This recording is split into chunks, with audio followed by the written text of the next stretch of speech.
Welcome to History and Sleep, a channel where we dive into the remarkable, the unforgettable, and the stories that shape our world, all while helping you drift into a state of calm and reflection. Tonight, we're uncovering the life and legacy of Napoleon Bonaparte, one of history's most brilliant and controversial leaders. This is the story of a man who rose from humble beginnings to become Emperor of France, reshaping Europe through military genius and political ambition. Napoleon's journey is one of triumphs and defeats, strategic brilliance, and the relentless pursuit of power. As you settle in and listen, feel free to share in the comments where you're tuning in from and what time it is. It's always incredible to see how stories like this connect us across time zones and borders. If you enjoy thoughtful explorations of history and the lives of extraordinary individuals, don't forget to subscribe to History and Sleep for more. Now take a deep breath. Let the calmness of the night surround you, and allow this extraordinary story to guide you into a world where ambition and strategy shaped the course of history. Napoleon Bonaparte was born on August 15th, 1769, on the island of Corsica, a small but strategically significant island in the Mediterranean. His family was of minor nobility, with his father, Carlo Bonaparte, serving as a lawyer and political representative for Corsica.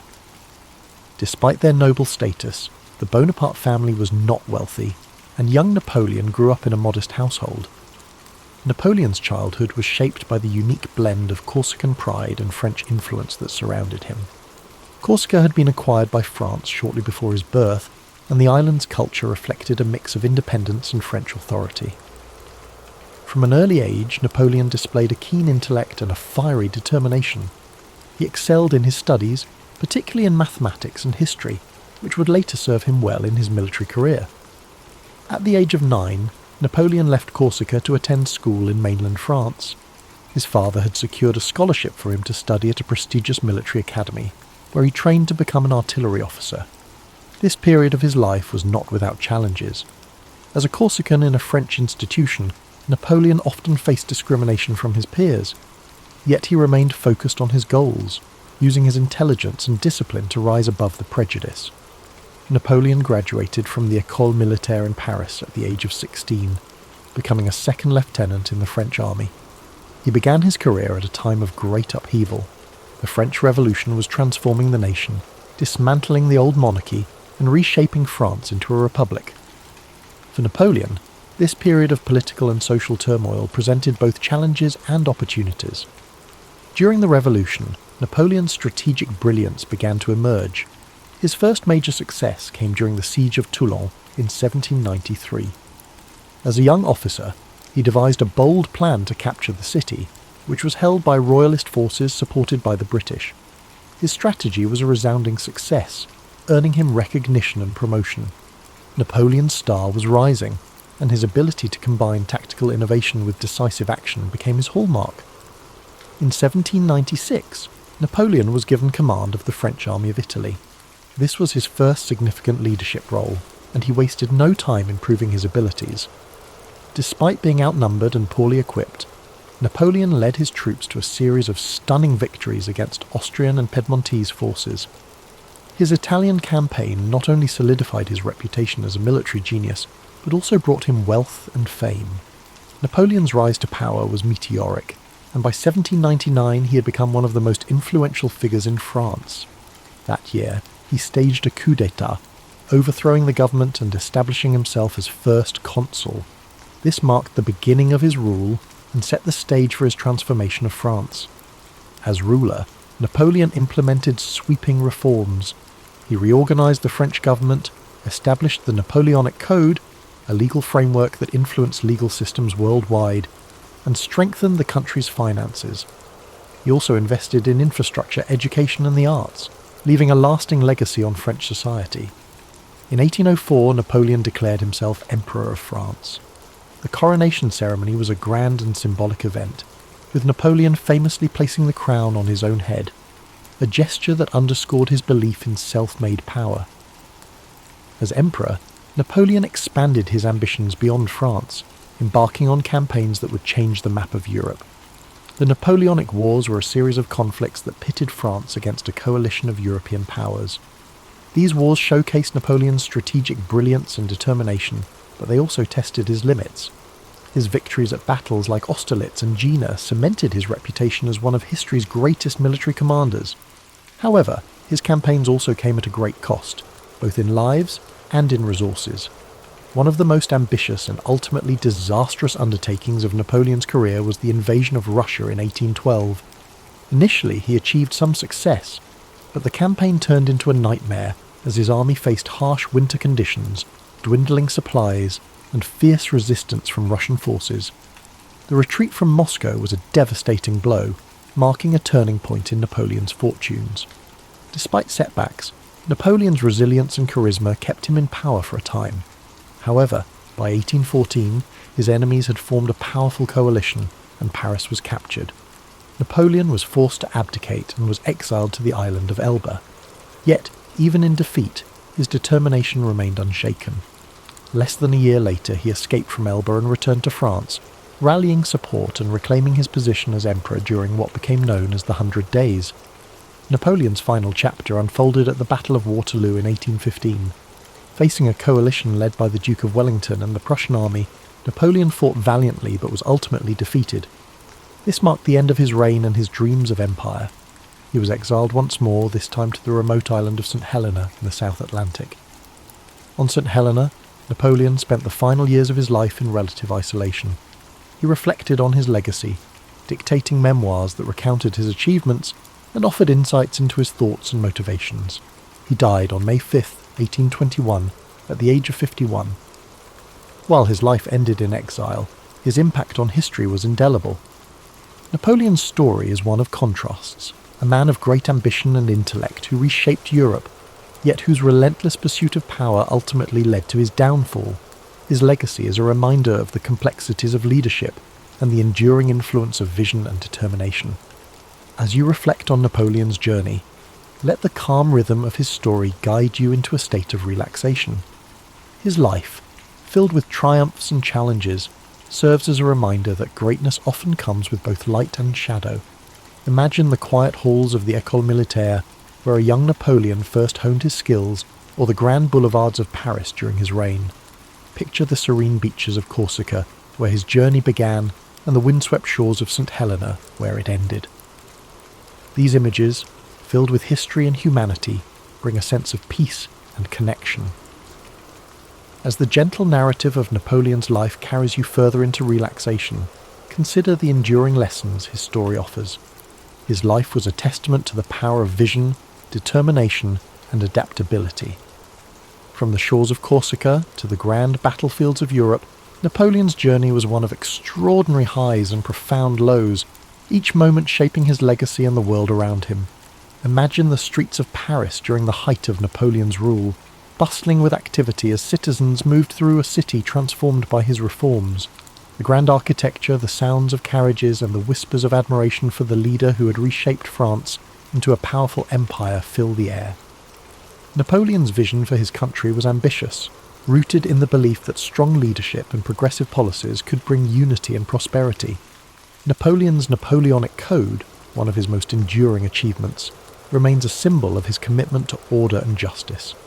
By creating a clear and organised legal framework, he provided a foundation for modern law that still influences societies worldwide. This accomplishment reflects his ability to think beyond the immediate and to consider the lasting impact of his actions, a hallmark of great leadership.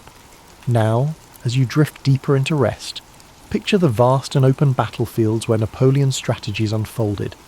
His ability to read a situation, adapt to challenges, and inspire his troops set him apart as a military genius. Yet these victories came with sacrifices, reminding us that even the greatest achievements carry weight and consequence. Let this thought settle into your mind as a reminder of the complexities of life and the balance required in pursuit of success. As the night deepens, imagine the quiet solitude of Napoleon's exile on St. Helena. The crashing waves against the rocky shores and the distant horizon create a peaceful yet contemplative scene.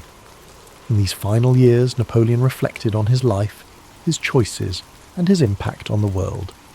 His memoirs, filled with introspection and insight, reveal a man who, despite his flaws, remained dedicated to the ideals of progress and legacy.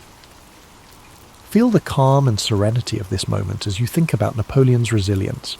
Even in defeat, he maintained his dignity and continued to shape his story. His ability to adapt, to rise again, and to reflect on his journey offers a powerful lesson about perseverance and the human spirit.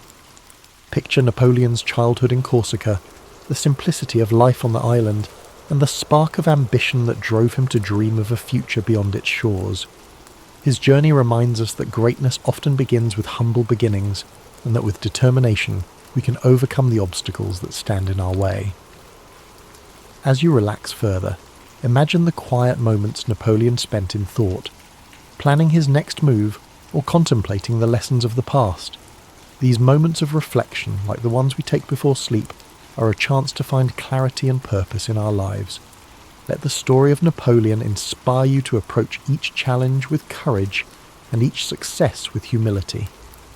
The story of Napoleon Bonaparte is not just one of conquest and power. It is a story of vision, resilience, and humanity. His life teaches us that even the most ambitious dreams are within reach if we are willing to work for them, and that true greatness lies in the ability to adapt, learn, and persevere. The soothing rhythm of Napoleon's story continues, so let it guide you deeper into a state of calm and rest.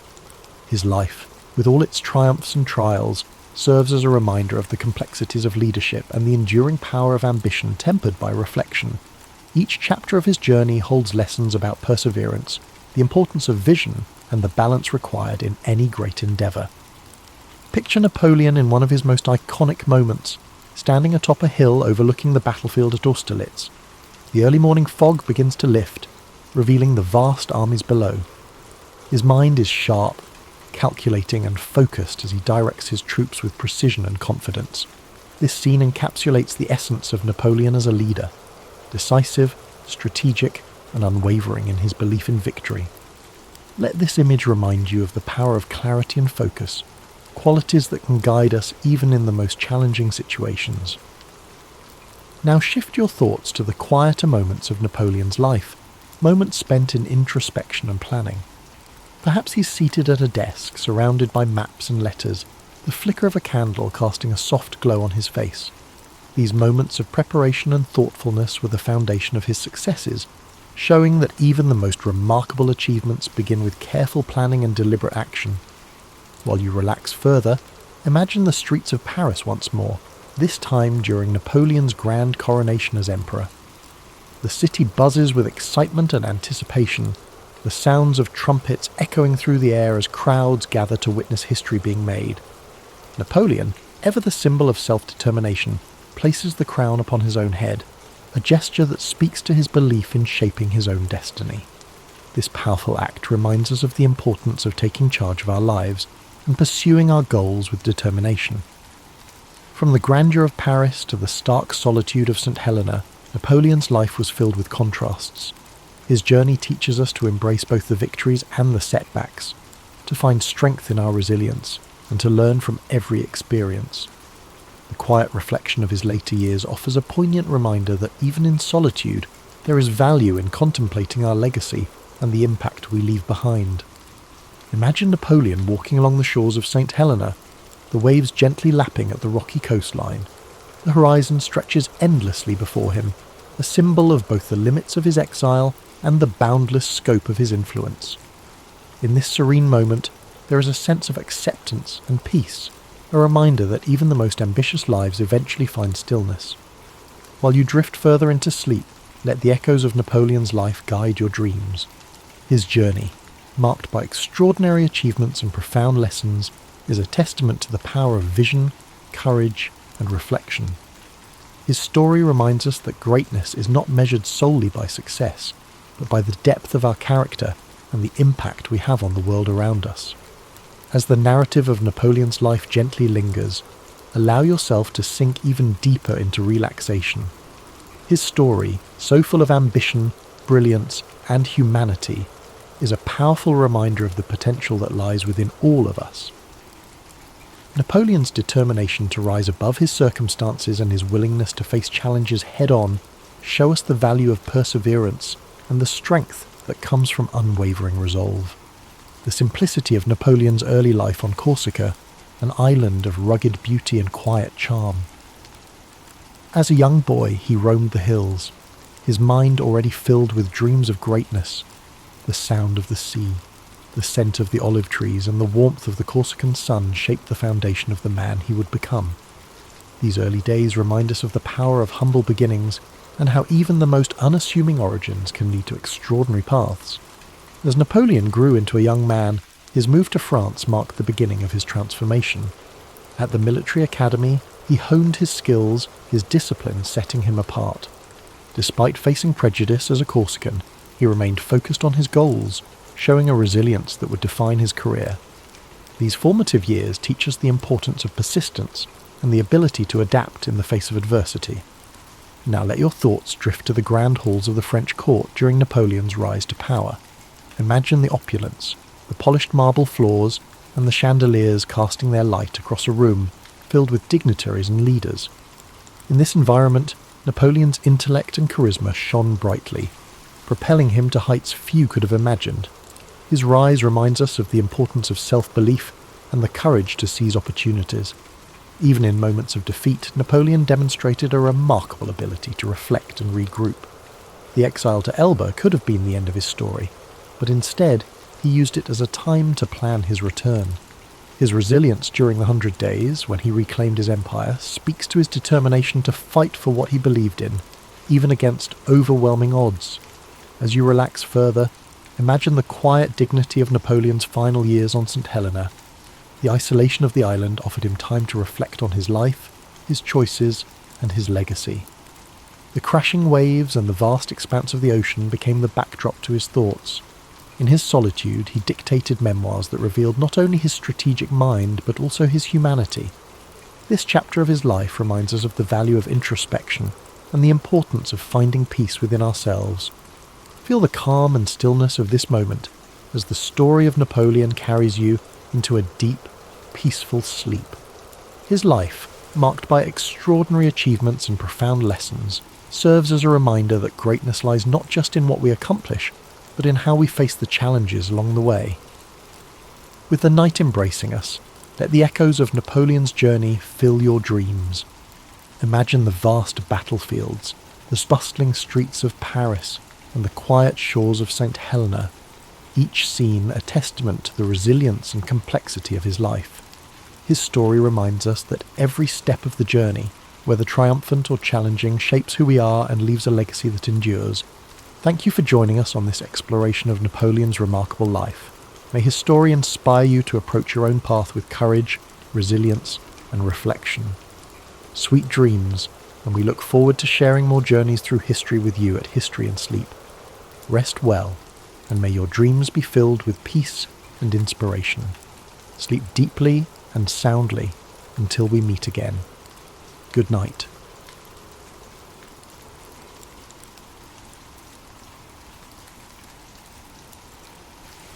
For over a millennium, Constantinople stood as a marvel of human ingenuity and resilience.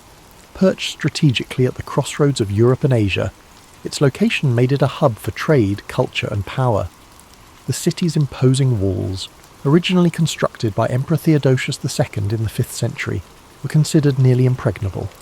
These triple-layered fortifications, stretching for miles, were the pride of the Byzantine Empire and the bane of invaders. By the mid-15th century, however, the Byzantine Empire was a shadow of its former self, reduced to the city of Constantinople and a few scattered territories. The once mighty empire that had ruled vast regions now found itself encircled by the rising power of the Ottoman Empire. To the east, Sultan Mehmed II, an ambitious and brilliant leader, had set his sights on conquering the city, seeing it as the key to solidifying his rule and expanding his domain. Inside the walls of Constantinople, Emperor Constantine XI Palaiologos faced an uncertain future. With only a few thousand defenders, comprised of weary Byzantine soldiers, and a handful of foreign allies, the city was woefully underprepared for the onslaught that loomed. Supplies were dwindling, and the population, though fiercely loyal, lived under the constant shadow of impending doom. Yet, despite the odds, the emperor refused to surrender. He was determined to fight to the end. As the Ottomans prepared for their siege, they brought with them an arsenal unlike anything the world had seen before. Among their weapons was a massive cannon, constructed by a Hungarian engineer named Orban. This cannon, capable of hurling enormous stone projectiles, was designed to breach even the strongest walls. The Ottomans also amassed a fleet to blockade the city by sea, ensuring that no reinforcements or supplies could reach the defenders. This stage was set for an epic confrontation that would decide the fate of Constantinople, and, with it, the Byzantine Empire. Imagine the tension that gripped the city as its inhabitants prepared for the siege. Picture the anxious faces of soldiers standing watch on the walls, the whispered prayers in the Hagia Sophia, and the determination etched on the emperor's face as he rallied his people. As you visualize the city on the brink of one of history's most defining moments, let its story remind you of the face of overwhelming odds. The tale of Constantinople begins not with surrender, but with hope, a flickering light against the encroaching darkness. On April 6, 1453, the Ottoman forces began their assault on Constantinople. Sultan Mehmed II, commanding an army of nearly 80,000 soldiers, surrounded the city by land and sea. His troops included elite janissaries, heavy artillery units, and cavalry, all meticulously prepared for the battle. In stark contrast, the defenders of Constantinople, numbering only about 7,000, relied on the strength of their walls, their limited resources, and their unwavering determination to hold off the invaders. As the siege commenced, the Ottoman cannon began its relentless bombardment. Each thunderous shot shook the ground, sending massive stones crashing into the city's formidable walls. The defenders scrambled to repair the damage as quickly as possible, working day and night to reinforce the crumbling sections. Yet, despite the damage, the walls of Constantinople held firm, frustrating the attackers and delaying their advance. By sea, Mehmed's fleet blockaded the Golden Horn, the narrow inlet that provided access to the city's harbour. In a bold and desperate move, the Byzantines constructed a massive chain boom across the entrance to the harbour, preventing Ottoman ships from breaching this vital area. For weeks, the two sides engaged in fierce skirmishes on the water, with neither gaining a decisive advantage. Within the city, life became a mix of hope and despair. Citizens prayed fervently in the grand Hagia Sophia, seeking solace and strength. Meanwhile, Emperor Constantine XI worked tirelessly to inspire his people, walking among the defenders on the walls, offering words of encouragement and sharing in their hardships. His presence was a source of unity in a city under siege. Sultan Mehmed II, determined to break the stalemate, devised a bold plan to outflank the city's defences. Using an extraordinary feat of engineering, he ordered his troops to transport ships overland on greased logs, bypassing the chain boom and launching them into the waters of the Golden Horn. This manoeuvre shocked the defenders and marked a turning point in the siege. As the weeks wore on, the defenders of Constantinople grew more exhausted.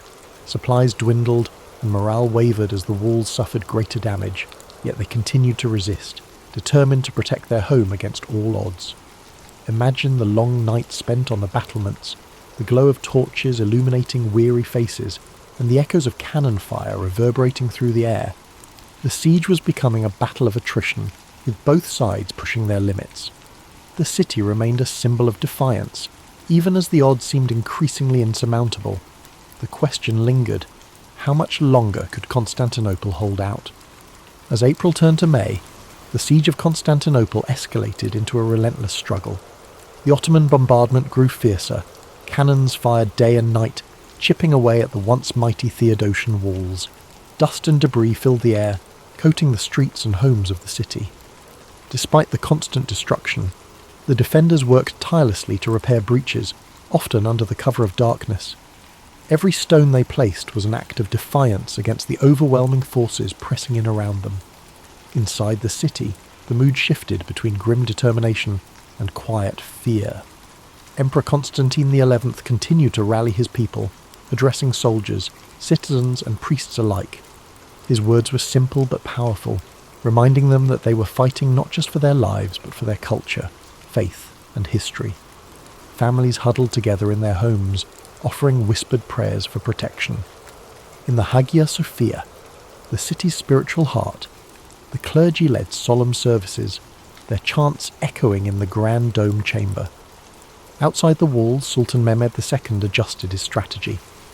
Recognizing the defenders' stubborn resistance, he ordered his engineers to dig tunnels beneath the city's walls in an effort to weaken their foundation. Byzantine forces countered this threat by sending teams of sappers to intercept the tunnels, leading to deadly confrontations beneath the ground.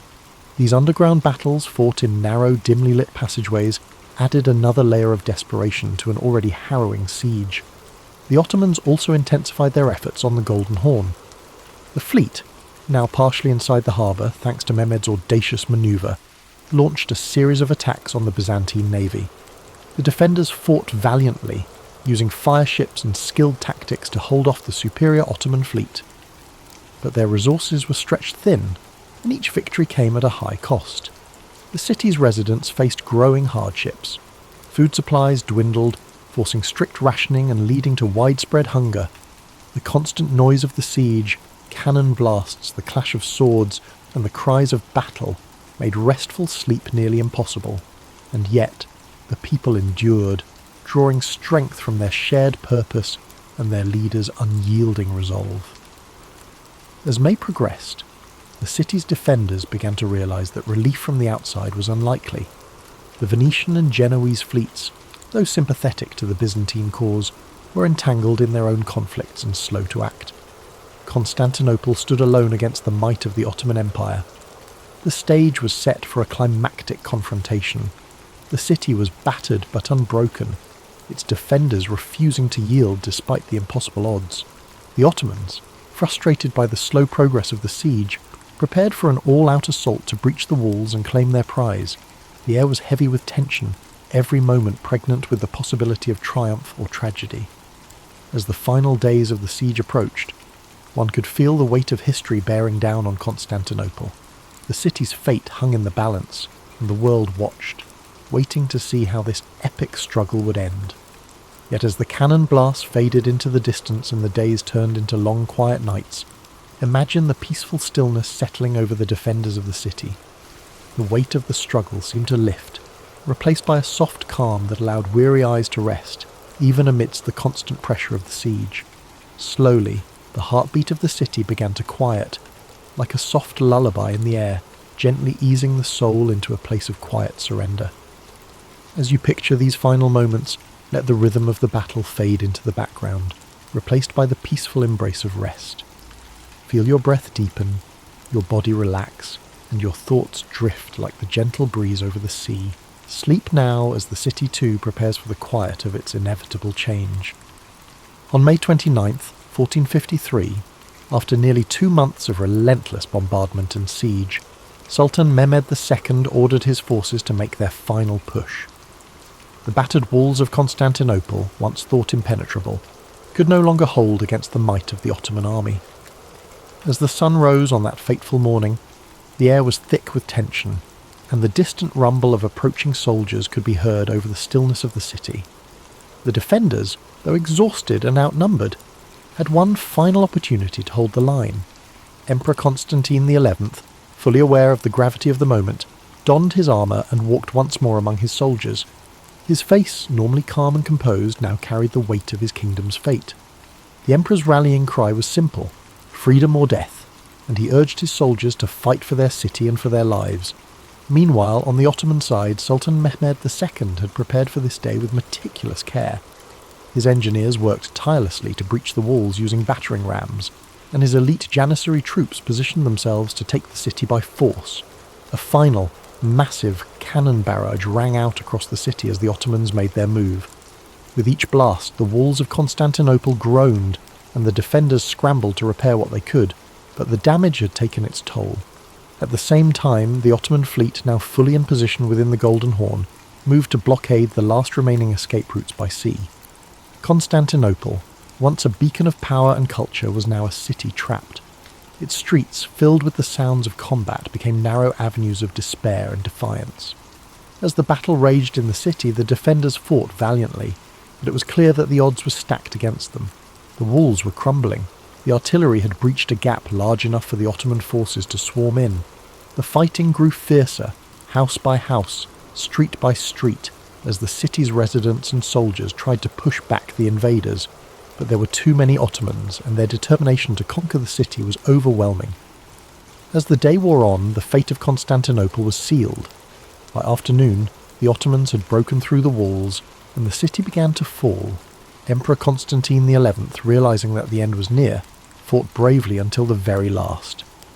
But when the Ottoman forces entered the city, they found no mercy. The city was overrun, and its defenders, exhausted and outnumbered, were either captured or slain. The fall of Constantinople was not just the fall of a city, it was the end of an era. The Byzantine Empire, which had once been a powerful force in Europe and Asia, was no more. The city, now in Ottoman hands, would be renamed Istanbul and become the new capital of the Ottoman Empire. As you reflect on the fall of this great city, imagine the silence that followed the chaos of battle. The cries of the defeated soldiers faded into quiet, and the city, now under new rule, began its transformation. The once grand buildings, the churches, and the bustling marketplaces were left to be reborn into something new. Let the stillness of this moment wash over you, as the world that once was fades away, and a new world takes its place. As you feel the weight of this chapter settle into the quiet of the night, let the sounds of the world outside fade into a soft background hum. Close your eyes and feel the peace of history unfolding, letting the past gently drift away. Sleep now, as time itself slows, and the city's story becomes a part of your dreams. The fall of Constantinople marked the end of one era and the beginning of another, reverberating far beyond the walls of the ancient city. As the Ottomans took control, they reshaped not only the city's physical appearance, but also its cultural, political, and religious landscape. The Byzantine Empire, which had once been the protector of Christian Orthodox traditions, was gone. The city of Constantinople, now Istanbul, would become the heart of a new empire, the Ottoman Empire, bringing with it a wave of change that would echo through history for centuries. The fall of Constantinople was a pivotal moment for Europe, signalling the end of the medieval period and the start of the Renaissance. With the loss of one of the most important Christian cities, scholars, artisans, and intellectuals fled to the west, carrying with them priceless knowledge and manuscripts. The Greeks, who had lived under Byzantine rule for generations, brought their learning to places like Florence, Venice, and Rome. The rediscovery of classical texts and ancient Greek philosophy fueled the Renaissance, sparking a new era of intellectual and artistic flourishing. But the impact of the city's fall was not just felt in the West. For the Ottomans, capturing Constantinople was a moment of immense pride and significance. Sultan Mehmed II, now known as the Conqueror, solidified his legacy and the Ottoman Empire's power. He established a new capital that would rival all other cities in the world, renaming it Istanbul, and began transforming it into a thriving metropolis.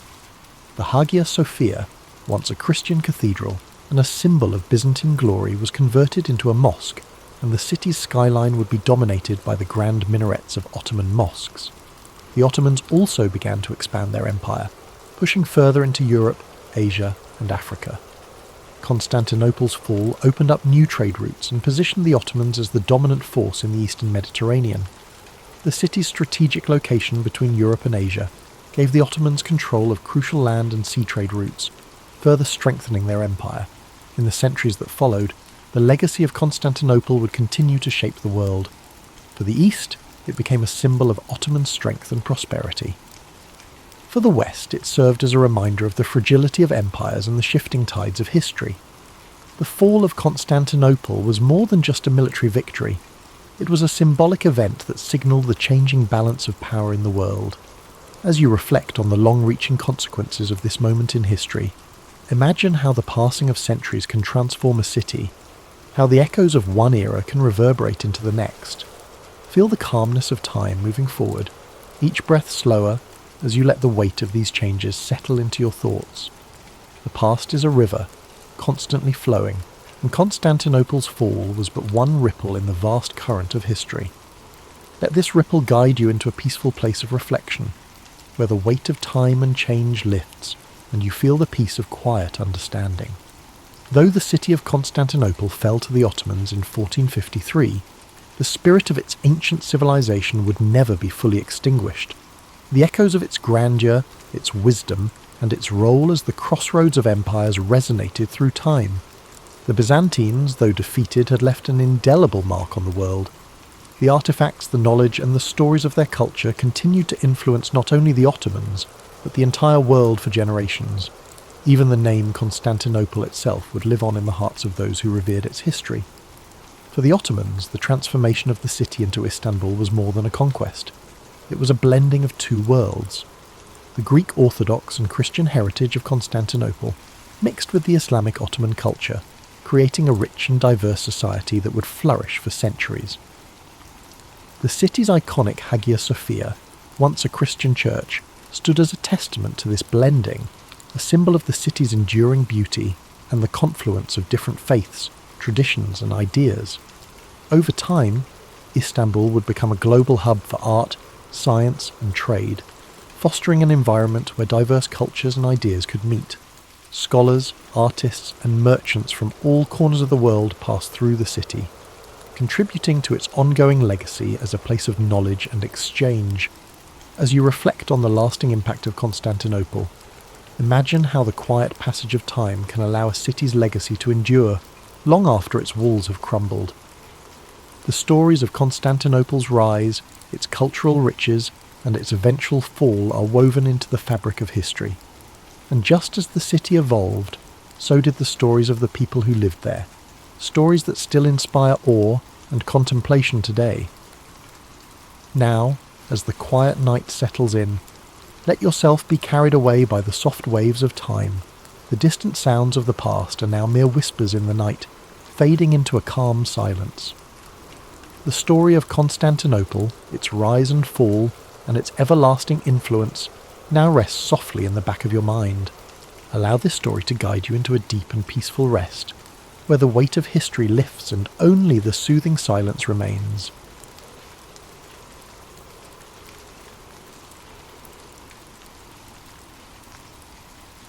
Aristotle's story begins over 2,000 years ago, in 384 BCE, in the ancient city of Stagira, located in northern Greece. Born to a physician named Nicomachus and his wife Phaestis, Aristotle came into the world surrounded by a mix of science, medicine, and tradition. His father's role as the physician to the royal court of Macedon meant that Aristotle grew up in an environment deeply rooted in observation, inquiry, and the natural sciences. Even as a child, he showed a curious and inquisitive nature, traits that would come to define his life and work. However, Aristotle's early life was not without hardship. His parents passed away when he was still a boy, leaving him orphaned at a young age. Despite this loss, he was taken in by a guardian and received an education that emphasized both discipline and exploration. His early exposure to the workings of the natural world, combined with the structured environment of his upbringing, set the stage for his intellectual journey. At the age of 17, Aristotle travelled to Athens, the intellectual and cultural centre of the ancient world. There, he enrolled in Plato's Academy, a prestigious school founded by the renowned philosopher Plato. Aristotle quickly distinguished himself as a brilliant student, one whose mind seemed boundless in its capacity for inquiry. For 20 years he studied under Plato, immersing himself in philosophy, mathematics, and the natural sciences. Though Aristotle greatly admired Plato, he did not always agree with his teacher's ideas. While Plato focused on the realm of ideal forms, Aristotle's mind was drawn to the tangible, the observable, and the concrete. He believed that understanding the world required examining it directly, through observation and experience. This difference in approach would later define Aristotle's own philosophy, setting it apart from that of his mentor. After Plato's death, Aristotle left Athens and began a period of travel and teaching. He journeyed across the Greek world, sharing his knowledge and expanding his understanding of different cultures and environments. During this time, he also married a woman named Pythias, with whom he would have a daughter. His travels brought him to the court of King Philip II of Macedon, where he was tasked with an extraordinary responsibility, tutoring the young prince, Alexander, who would later become known as Alexander the Great. Aristotle's influence on Alexander was profound. While the prince was destined for military conquest and political leadership, Aristotle introduced him to the worlds of philosophy, science, and ethics. He encouraged Alexander to think critically and to approach his rule with wisdom and fairness. Though their paths would eventually diverge, the relationship between teacher and student left a lasting impact on both. In 335 BCE, Aristotle returned to Athens and established his own school, the Lyceum. The Lyceum was more than just a place of learning. It was a community of thinkers and scholars dedicated to exploring every aspect of the world. Aristotle and his students walked the grounds of the Lyceum, engaging in discussions that range from biology and physics to ethics and politics. These peripatetic discussions, as they were called, became a hallmark of Aristotle's teaching style. Aristotle's curiosity knew no bounds. He sought to understand the world in its entirety, cataloguing plants and animals, studying the stars, and analysing human behaviour. His work was both broad and detailed, reflecting his belief that knowledge was interconnected. To Aristotle, understanding one aspect of the world helped illuminate the others. His contributions to philosophy were groundbreaking. Aristotle developed a system of logic that laid the foundation for scientific inquiry. He believed that knowledge could be built through observation, reasoning, and experimentation. This approach contrasted with the purely theoretical methods of his predecessors, and it marked the beginning of a more empirical way of thinking that would influence science for centuries to come. Aristotle's writings covered nearly every subject imaginable. He explored metaphysics, examining the nature of existence and reality. He wrote extensively on ethics, proposing that the goal of life was to achieve eudaimonia, or flourishing through the cultivation of virtue. In politics, he analysed the structures of government and society, emphasising the importance of balance and justice. Yet, Aristotle was not infallible. Like all thinkers of his time, his work was shaped by the cultural and historical context in which he lived. Some of his ideas, particularly those on natural hierarchy and gender roles, reflected the limitations of his era. Even so, his methods of inquiry and his commitment to understanding the world continue to resonate. As Aristotle's influence grew, so too did the challenges he faced. In his later years, political tensions in Athens made his position increasingly precarious. Following the death of Alexander the Great, anti-Macedonian sentiment in the city put Aristotle, with his ties to the Macedonian court, under scrutiny. Accused of impiety, he chose to leave Athens, reportedly saying that he would not allow the city to sin twice against philosophy, a reference to the execution of Socrates decades earlier. Aristotle spent his final years in the city of Chalcis, where he continued to write and reflect. He passed away in 322 BCE at the age of 62, leaving behind a legacy that would endure for millennia. His works, preserved and studied over the centuries, became a cornerstone of Western thought, influencing fields as diverse as science, ethics, politics, and art. As you reflect on Aristotle's life, let the calm rhythm of his story guide you into a peaceful state of relaxation. His journey reminds us of the power of curiosity, the value of inquiry, and the interconnectedness of all knowledge. Aristotle's life was not just about answers, it was about asking the right questions and seeking understanding in all things. Feel the quiet wisdom of his teachings as they settle in your mind, a gentle reminder that the pursuit of knowledge is a journey, not a destination. Let the story of Aristotle inspire you to embrace curiosity and to find wonder in the world around you. Now, as you drift off to sleep, imagine the serene halls of the Lyceum, the soft murmurs of philosophical discussions, and the gentle rustling of leaves as Aristotle and his students walk under the shade of ancient trees. Let these images carry you into restful dreams, where the wisdom of the past illuminates the infinite possibilities of tomorrow. As you continue to relax, let the profound legacy of Aristotle's life unfold in your mind. His dedication to understanding the world wasn't just about acquiring knowledge. It was about seeking harmony, balance, and truth in everything around him. Aristotle believed that knowledge was interconnected, and through his teachings, he encouraged others to see the unity between the natural world, human behaviour, and the cosmos itself. Imagine Aristotle walking through the Lyceum, the warm sun filtering through the trees as he engaged in thoughtful discussions with his students. His words carried a sense of purpose, guiding those who followed him to think critically and observe the world with care. These walks, known as peripatetic lectures, were not just a means of sharing knowledge, they were a journey of discovery, where every step brought new insights and understanding. Aristotle's influence reached far beyond his own lifetime. His writings were preserved and studied by scholars throughout history, shaping the foundations of many disciplines.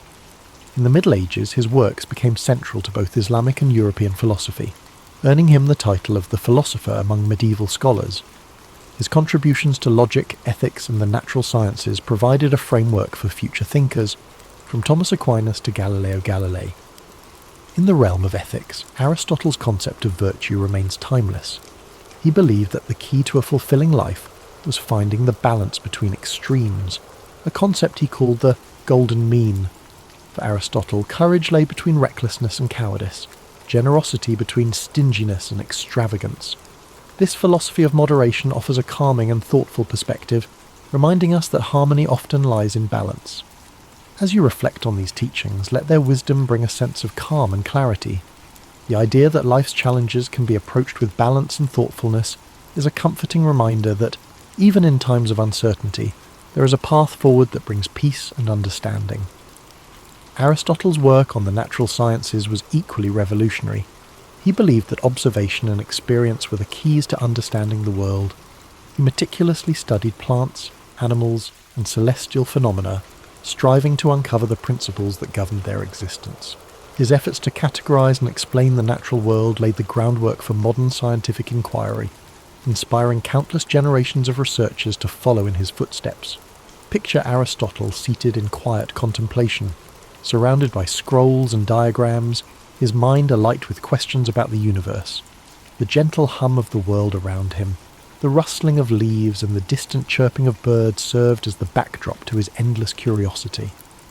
This serene image reminds us of the beauty of learning and the quiet joy of discovery. In his exploration of politics, Aristotle emphasized the importance of community and the role of government in promoting the common good.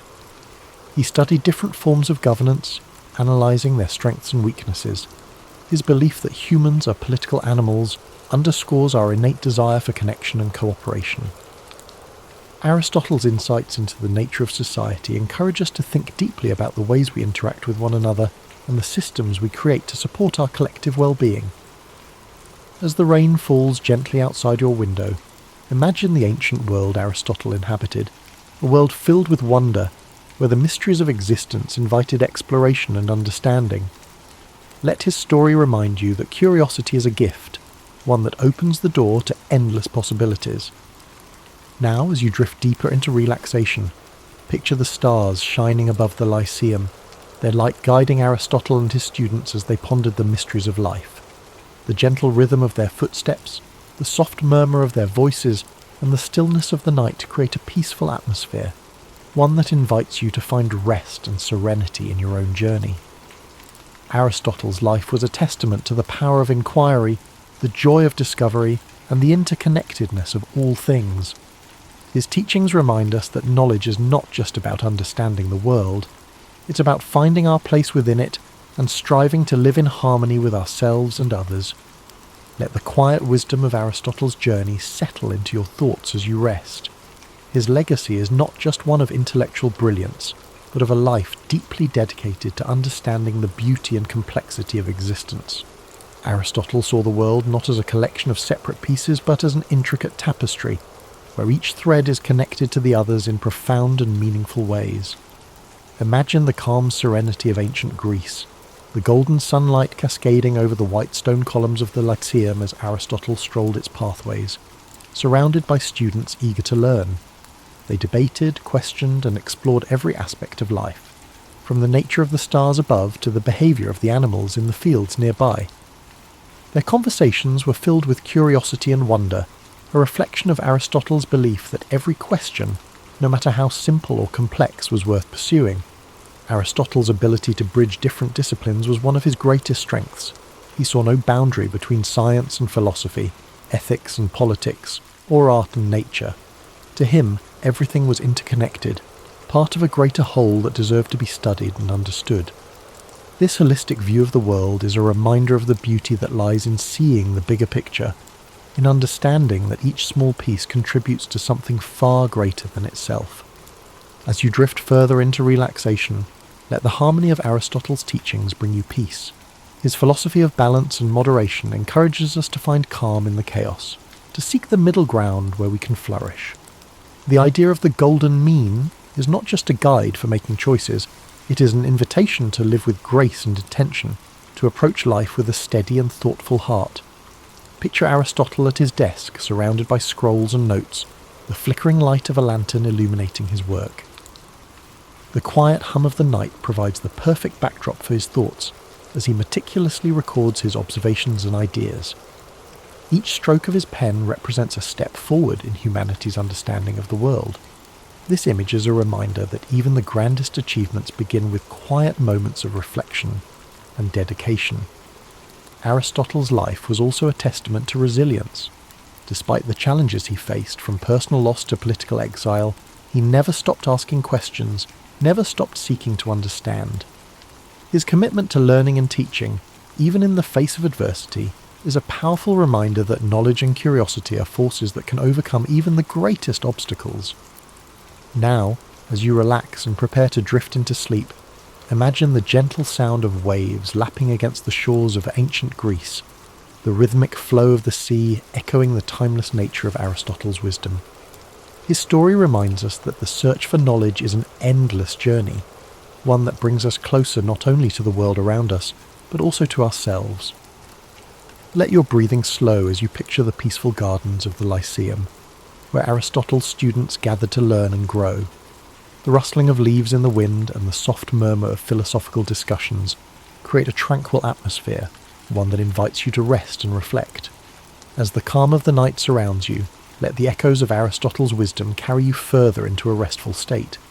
His life's journey reminds us of the power of patience and persistence, the idea that true understanding unfolds slowly, like the petals of a flower opening to the morning sun. Each step he took, each question he asked, was a step toward unravelling the mysteries of life. Imagine the gentle rhythm of Aristotle's daily routines at the Lyceum, the sun casting soft shadows over the gardens, where he and his students would walk and talk. The air would have been filled with the scent of blooming flowers and the distant sound of birds singing, creating a serene environment for thought and reflection. It was in these simple, unhurried moments that some of the most profound ideas in human history were born. Aristotle's approach to life and learning reminds us that it's okay to take our time, to explore the world with curiosity and wonder. He understood that knowledge is not something to be rushed. It is a lifelong journey, one that unfolds gradually and beautifully. This philosophy of patience and exploration is one we can carry with us, a gentle reminder to approach our own lives with care and intention. Aristotle often turned his gaze upward, marvelling at the vastness of the universe and pondering the mysteries it held. To him, the stars were not just distant points of light. They were part of a grand, interconnected cosmos, a reminder of our place within something far greater than ourselves. Let this thought bring you a sense of peace and wonder as you rest. Aristotle's teachings also emphasized the importance of community and connection. He believed that humans are social beings, meant to live and work together in harmony. His ideas about politics and ethics were grounded in this belief, highlighting the value of cooperation, fairness, and mutual respect. These principles continue to resonate, reminding us of the importance of building strong, supportive relationships with those around us. As you relax further, imagine the soft murmurs of conversation in the Lyceum, the voices of students and scholars blending together in a gentle symphony of learning. The warmth of their shared curiosity and the strength of their connections created an environment where ideas could flourish. Let this image remind you of the power of community, the way it supports and uplifts us, even in our quietest moments. Aristotle's dedication to understanding the natural world was unparalleled. He believed that by observing and studying the world around us, we could uncover the principles that govern life itself. From the smallest insect to the vast expanse of the heavens, Aristotle approached every subject with the same level of curiosity and care. His work laid the foundation for countless discoveries, inspiring generations of thinkers to explore and question. Now, as you drift closer to sleep, picture Aristotle walking along a quiet beach at sunrise, the waves gently lapping at the shore. The golden light of dawn illuminates his path, a symbol of the new ideas and possibilities that each day brings. This peaceful scene reflects the quiet strength of his mind and the endless potential for discovery that lies within us all. Let your breathing slow as you embrace the calm and tranquility of this moment. the story of Aristotle's life is one of resilience, curiosity, and an unyielding desire to understand. His teachings remind us that no matter how complex the world may seem, there is always beauty to be found in the search for knowledge. As you fall into a deep, restful sleep, let the timeless wisdom of Aristotle's journey inspire your dreams.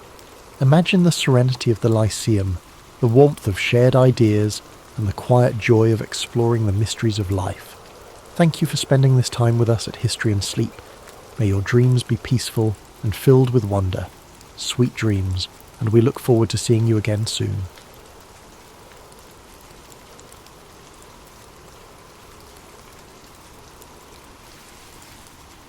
Over 2,000 years ago, in 469 BCE, Socrates was born in Athens, Greece. Athens was a city at the heart of the ancient world, a centre of art, culture, and intellectual thought.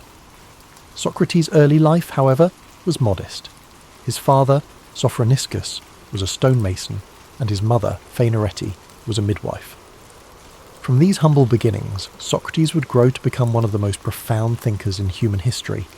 As a young man, Socrates likely followed in his father's footsteps as a stonemason, learning the craft of shaping stone and building structures. Yet, even then, his curiosity about the world and human nature set him apart. Socrates was not drawn to wealth or power. Instead, he found fulfillment in observing life, questioning beliefs, and seeking wisdom. Unlike many of his contemporaries, Socrates did not write books or leave behind written records of his teachings. Instead, we know about his life and philosophy through the writings of his students, particularly Plato. Through these accounts, we gain insight into Socrates' unique method of teaching and his relentless pursuit of truth. Socrates' approach to philosophy was deeply rooted in dialogue and inquiry. He believed that wisdom began with recognizing one's own ignorance. To him, admitting that we do not know everything opened the door to learning and growth. This idea became the foundation of the Socratic method, a process of asking and answering questions to stimulate critical thinking and uncover underlying truths. Socrates spent much of his life walking the streets of Athens, engaging in conversations with people from all walks of life. He would approach artisans, politicians, and everyday citizens, asking probing questions that challenged their assumptions and beliefs. These discussions were not meant to humiliate or demean, but to encourage reflection and deeper understanding. Despite his humble appearance, barefoot, dressed simply, and often unkempt, Socrates' intellect and charisma drew people to him. Many young Athenians admired his wisdom and became his students, eager to learn from his insights. However, his habit of questioning authority and exposing contradictions in people's beliefs also earned him powerful enemies. Socrates believed that a life worth living was one dedicated to virtue and the pursuit of truth. He often spoke of the importance of the soul and the need to care for it through ethical living. To Socrates, material wealth and social status were insignificant compared to the value of living a just and honourable life. Athens, during Socrates' lifetime, was a city in flux. It faced political turmoil, military conflicts, and shifting cultural values. Socrates' teachings, which encouraged critical thinking and challenged traditional norms, were seen by some as a threat to the stability of society. His questioning of the status quo made him a controversial figure, admired by many but also viewed with suspicion and hostility by others. In 399 BCE, when Socrates was 70 years old, he was brought to trial on charges of corrupting the youth and impiety, essentially for not recognizing the gods of Athens and introducing new ones. His accusers painted him as a dangerous influence who undermined the fabric of society. During his trial, Socrates stood firm in his beliefs. Rather than plead for his life or renounce his teachings, he used the opportunity to defend the principles he held dear. He argued that his questioning and discussions were a service to Athens, pushing its citizens to think critically and live virtuously. The trial was both a demonstration of Socrates' unwavering commitment to truth and a reflection of the political tensions in Athens. Despite his eloquence and integrity, the jury found him guilty. He was sentenced to death by drinking a cup of hemlock, a poison that would end his life. In the days leading up to his execution, Socrates remained calm and composed. Surrounded by his closest friends and students, he continued to discuss philosophy and the nature of life and death. He viewed death not as something to fear, but as a transition to another state of existence, where the soul might find true knowledge. On the day of his execution, Socrates drank the hemlock with dignity and courage, accepting his fate without bitterness or resentment. His final moments were spent in conversation, a testament to his belief that the pursuit of wisdom and truth transcended even the boundaries of life itself. Socrates' death marked the end of his physical presence in Athens, but his ideas lived on through his students and their writings. Plato in particular dedicated much of his work to preserving and expanding upon Socrates' teachings, ensuring that his philosophy would endure for generations to come. Today, Socrates is remembered as the father of Western philosophy, a thinker whose commitment to truth and virtue continues to inspire. His life teaches us the importance of questioning, of seeking knowledge, and of living with integrity. As you reflect on Socrates' journey, let his story guide you into a state of relaxation and peace. His dedication to wisdom reminds us that the pursuit of understanding is a lifelong journey, one that brings meaning and purpose to our lives. Imagine the streets of ancient Athens, the soft light of the setting sun casting long shadows on the stone buildings.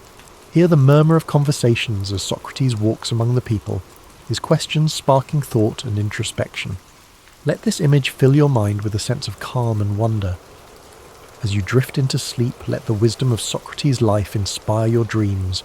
His legacy reminds us that even in the face of adversity, the pursuit of truth and the care of the soul are endeavours worth striving for. Let the story of Socrates settle gently in your mind as you relax deeper into rest. His life, though lived so many centuries ago, carries timeless lessons that resonate in every moment of reflection and inquiry.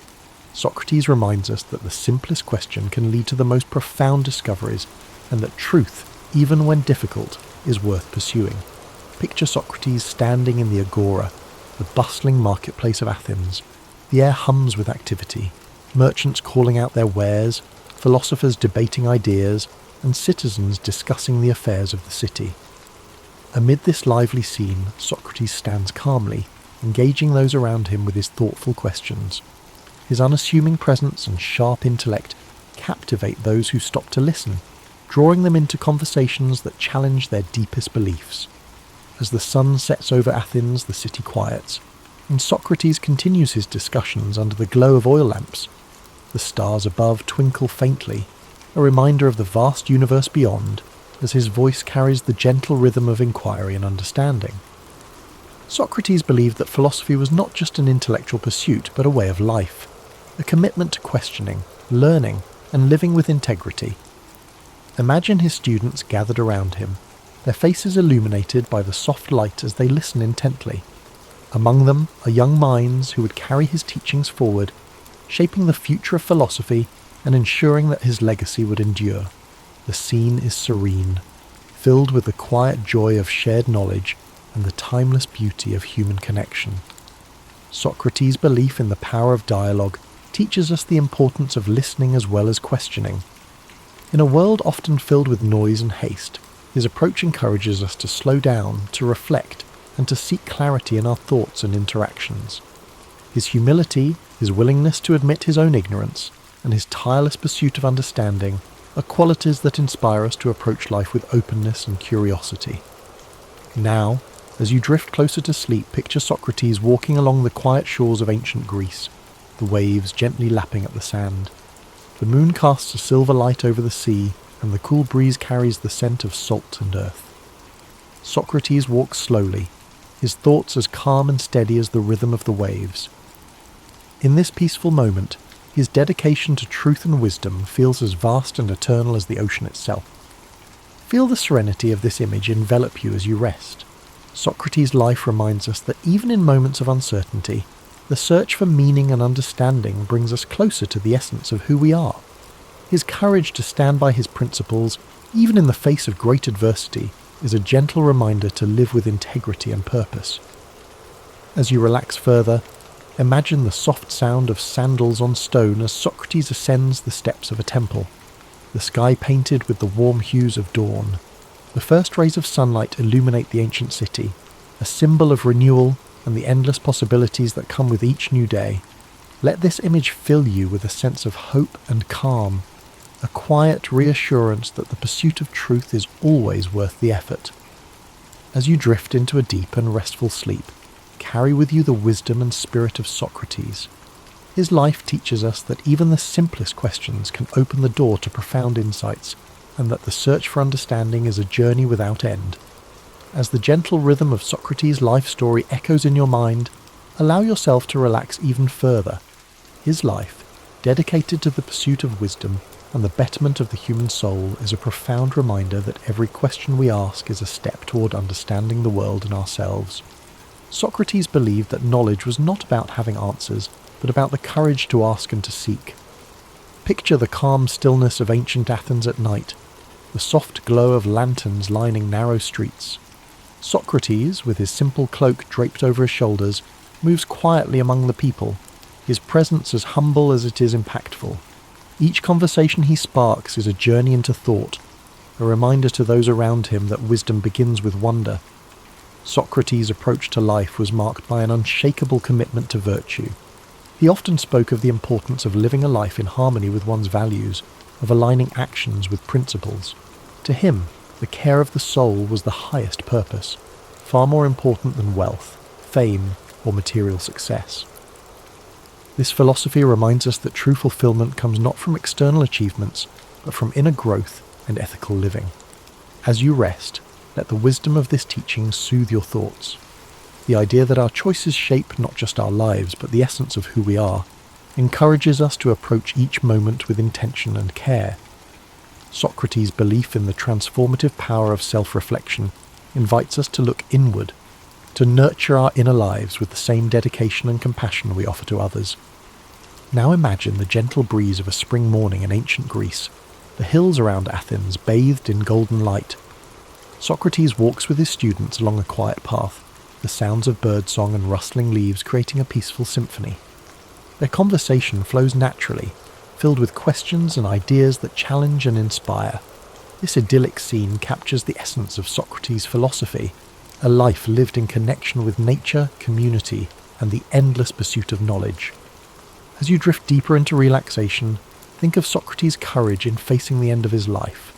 His calm acceptance of his fate, his willingness to stand by his beliefs, even in the face of death, is a testament to the strength of his character. He taught his students not to fear death, but to view it as a natural part of existence. A transition that, like life itself, holds the potential for learning and growth. Feel the serenity of Socrates' perspective as it envelops you like a warm blanket. His unwavering faith in the value of a life well lived reminds us that even in moments of uncertainty, we can find peace by staying true to our values and seeking the truth within ourselves. His life, though marked by challenges, was ultimately one of profound purpose and enduring legacy. As the night deepens, imagine Socrates standing on a hill overlooking Athens, the city lights twinkling below like stars fallen to earth. The wind carries with it the faint sounds of laughter and conversation, the echoes of a city alive with thought and creativity. In this quiet moment, Socrates reflects on the beauty of a world filled with questions and possibilities. Let this image guide you into a deep, restful sleep. The story of Socrates reminds us that life's greatest journeys are not measured by distance, but by the depth of our exploration. His commitment to wisdom, his humility in the face of the unknown, and his courage to challenge convention inspire us to live with authenticity and purpose. As the soothing story of Socrates carries you further into relaxation, let the timelessness of his teachings resonate deeply within you. His belief in the transformative power of questioning and reflection is a reminder that growth begins when we dare to examine our lives. Socrates once said, "The unexamined life is not worth living," a sentiment that invites us to seek meaning and purpose in even the smallest moments. Picture the serene landscape of ancient Athens at dawn. The first light of the sun spills over the Acropolis, painting the marble temples in soft hues of pink and gold. Socrates stands with his students in the quiet morning air, his voice calm and steady as he shares his thoughts. The city begins to wake, its streets gradually filling with life, but in this tranquil moment, the exchange of ideas feels timeless, as if the wisdom being shared is as eternal as the sun's light. Socrates' method of teaching was not about providing answers, but about encouraging others to think for themselves. He believed that through dialogue, one could uncover deeper truths and challenge assumptions. His way of guiding others with questions was both gentle and profound, a reminder that sometimes the best teachers are those who help us find our own way. As you let these thoughts settle, imagine the peaceful simplicity of Socrates' life. Despite living in a city known for its grandeur, Socrates valued humility and lived with few possessions. He found joy not in material wealth, but in the richness of thought and the connections he forged with others. This simplicity is a reminder that contentment often lies not in having more, but in appreciating what truly matters. Now, as you drift deeper into rest, imagine the stars above Athens twinkling softly in the night sky. Socrates, seated with his students, gazes upward, his mind pondering the mysteries of the universe.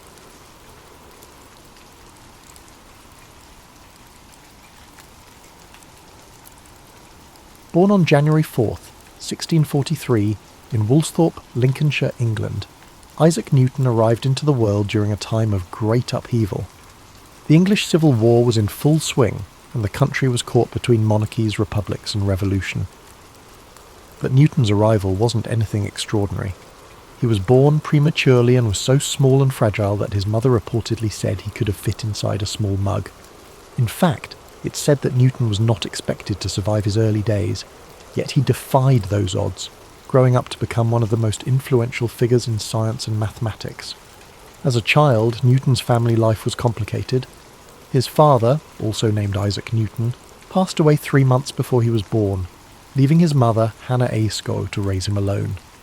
Hannah remarried when Newton was 3 years old, and he was sent to live with his maternal grandmother, while his mother moved away with her new husband. This early separation from his mother would have a lasting impact on Newton's emotional development, leading to periods of intense loneliness throughout his life. Despite his emotional struggles, Newton's intellectual gifts began to shine early on. As a young boy, he attended the King's School in Grantham, where he was known for being solitary and deeply engrossed in his studies. In fact, he was not much of a socializer, preferring to read and experiment on his own. It was during these early school years that Newton began to show an aptitude for invention. One of his most famous childhood experiments was creating a small water clock using a round-bottomed flask, which was one of the earliest signs of his curiosity about the physical world. At the age of 12, Newton's mother brought him back to live with her and her new husband in Woolsthorpe. It was at this time that he began his education at Cambridge University, enrolling at Trinity College in 1661. Cambridge was a world away from the rural life Newton had known, but it would serve as the place where he began his extraordinary journey in the world of science. In the first few years at Cambridge, Newton was fascinated by the works of the great scholars of the time, particularly René Descartes, Galileo Galilei, and Johannes Kepler. These men had made groundbreaking contributions to mathematics, physics, and astronomy, and Newton was eager to learn from their ideas. He was particularly drawn to the study of mathematics and soon became obsessed with solving problems in geometry, algebra, and calculus. However, Newton's journey wasn't without its challenges. The world was entering a tumultuous period during Newton's years at Cambridge. The Great Plague of 1665 struck London, causing the university to close temporarily. Newton, like many others, returned home to Woolsthorpe. It was during this time away from Cambridge, in the isolation of the countryside, that Newton's mind truly began to flourish. This period, known as his Annus Mirabilis, or Year of Wonders, was when Newton made some of his most groundbreaking discoveries. He began to develop his theories on calculus, an entirely new field of mathematics that would allow him to understand the behaviour of motion and change. The concepts that would later shape his laws of motion and universal gravitation were born during these isolated months.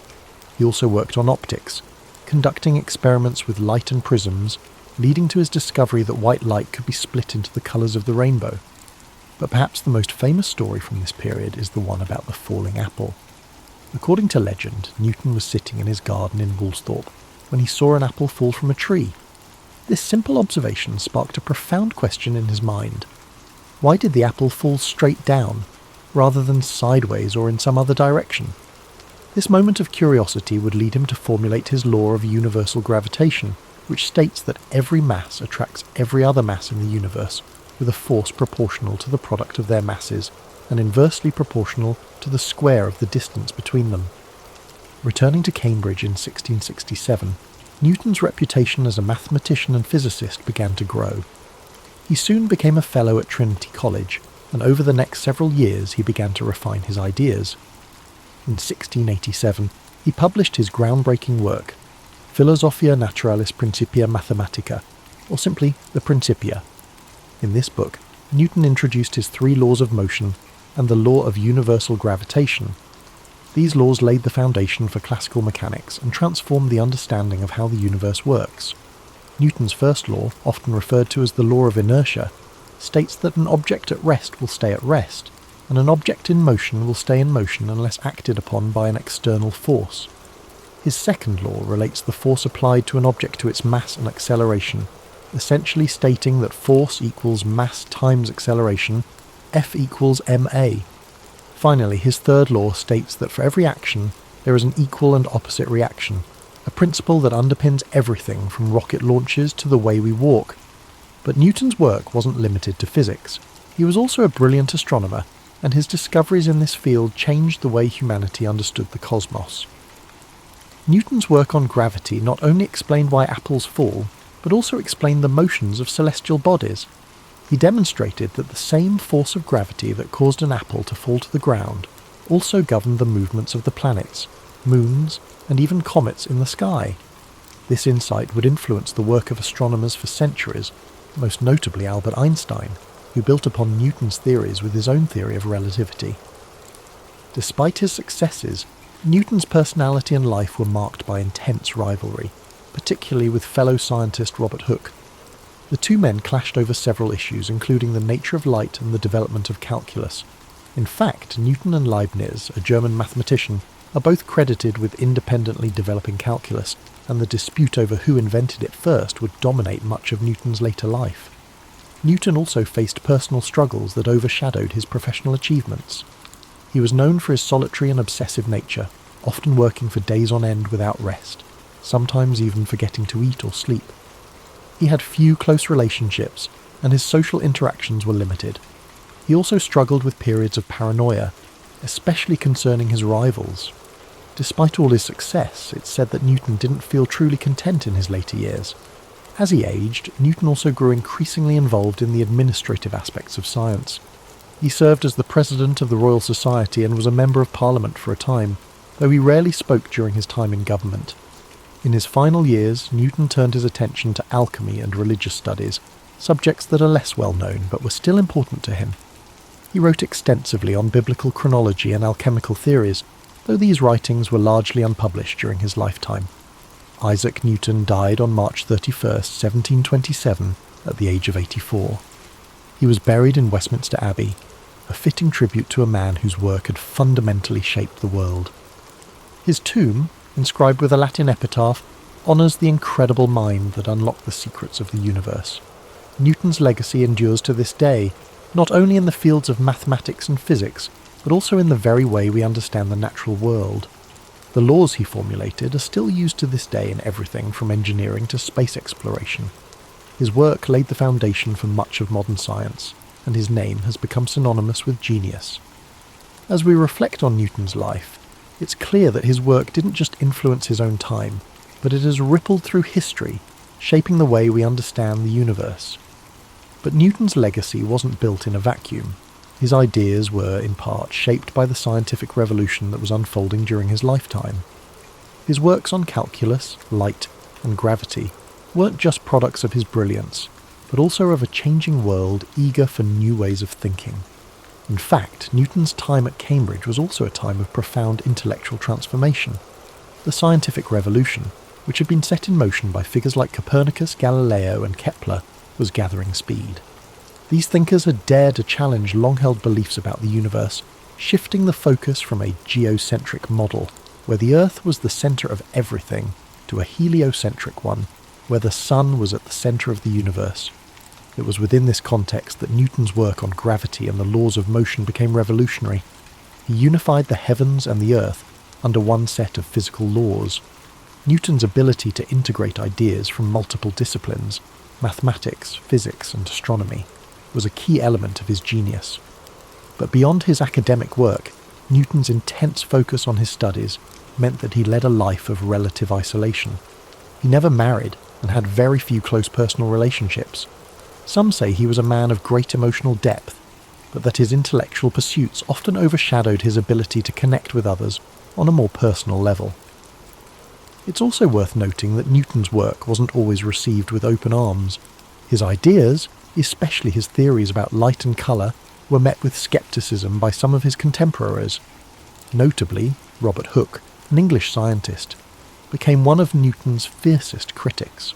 Hooke's contributions to the understanding of light and elasticity were significant, but Newton's more developed ideas on optics put him in direct conflict with Hooke, creating a rivalry that would last for many years. Newton's battle for intellectual supremacy didn't end there. His dispute with Gottfried Wilhelm Leibniz over the invention of calculus was one of the most bitter and drawn-out academic feuds in history. Both men independently developed the theory of calculus, and the ensuing conflict over who deserved credit for it led to years of acrimony. The battle was not just personal, it had a significant impact on the development of mathematics in Europe. Despite these controversies, Newton's work would ultimately be validated by history. By the time of his death in 1727, he had already established himself as one of the foremost intellectual figures of the Western world. His contributions to mathematics, physics, and astronomy became foundational to the development of modern science, and his Principia is still considered one of the greatest works ever published in the history of science. Now, when we think about Newton's lasting legacy, we cannot overlook the sheer scale of his influence on the way we live today. His laws of motion and the law of universal gravitation are still applied in everything from engineering to space exploration.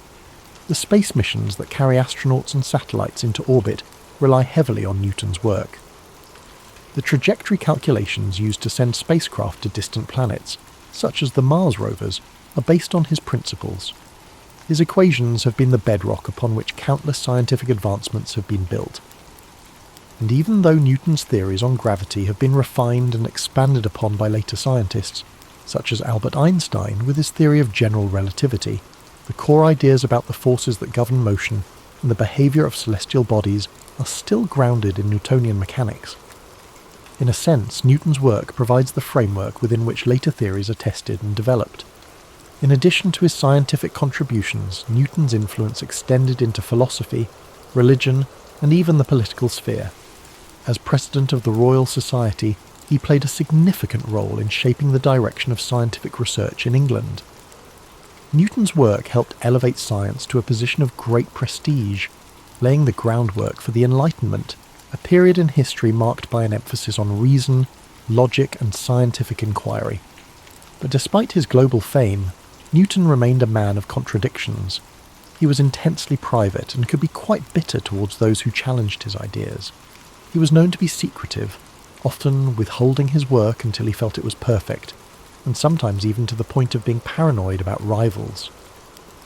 There are stories of him working for days on end without sleep, consumed by his theories, losing touch with reality.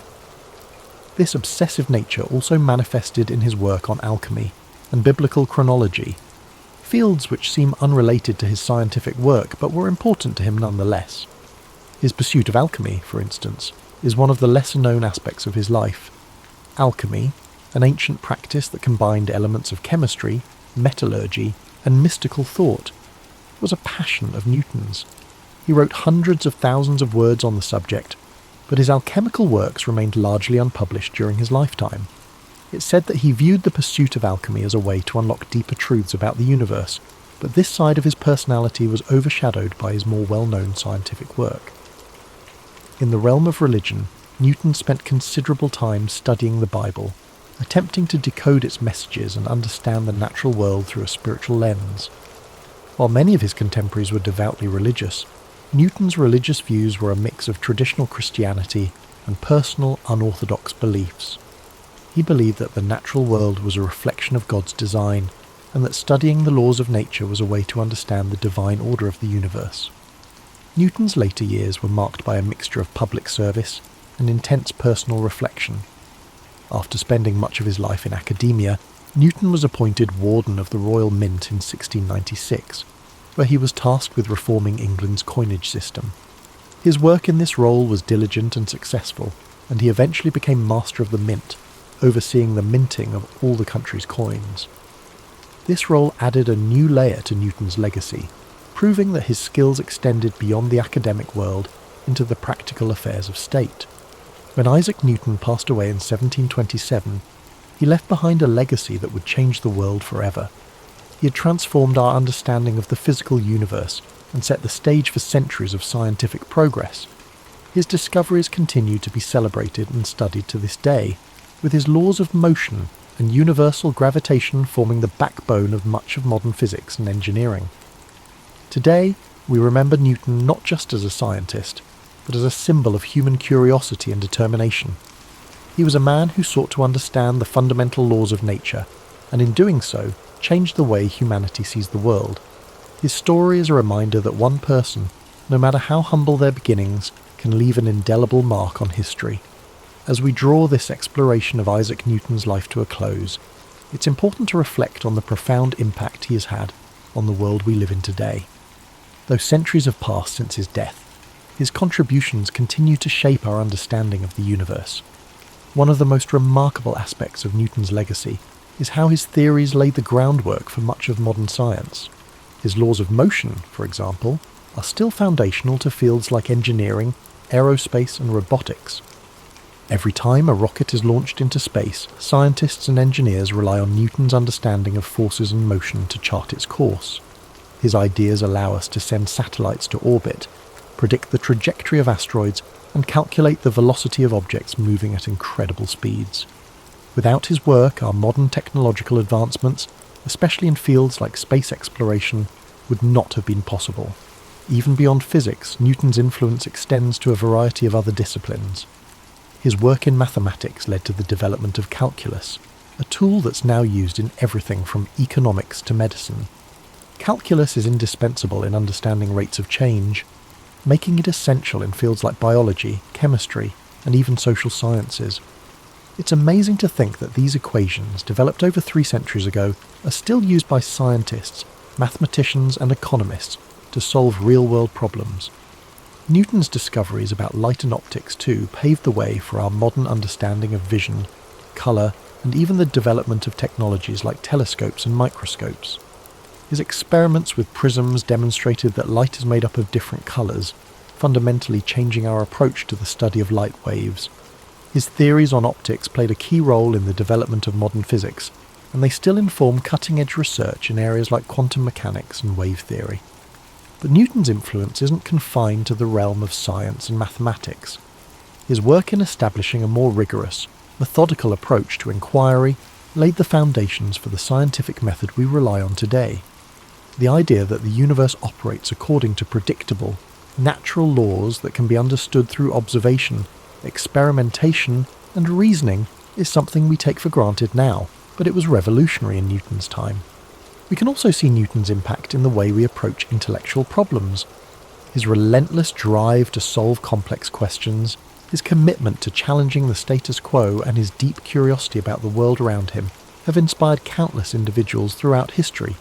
Newton's life serves as a reminder that sometimes the pursuit of knowledge requires patience, perseverance, and an unshakable belief that there are answers to be found.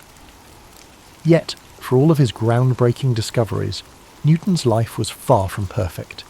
He lived in an era that was often hostile to new ideas, and his own struggles with isolation and personal conflict are a testament to the challenges that even the greatest minds face.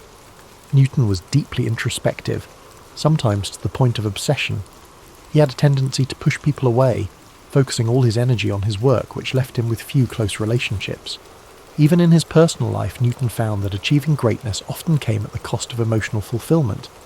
In many ways, though, Newton's journey can offer us comfort. His story reminds us that greatness is not always defined by ease or popularity. Sometimes, it's the quiet, solitary pursuit of understanding that leads to the most profound discoveries. Newton's legacy teaches us that the road to success is often winding and full of obstacles, but those who stay dedicated to their vision can leave a mark on history. As you reflect on Newton's life tonight, consider how his story connects to your own. We all have our own struggles, and sometimes the world may not understand us right away. But like Newton, we can find solace in our curiosity and passion. We may not discover the laws of motion or unlock the secrets of the cosmos, but we all have something to contribute to the world in our own unique way. And just like Newton, we must embrace the process of discovery, whether it's scientific, personal, or emotional. Every question we ask, every challenge we face, is part of a larger journey, one that connects us to the great minds who have shaped history and the ones who will come after us.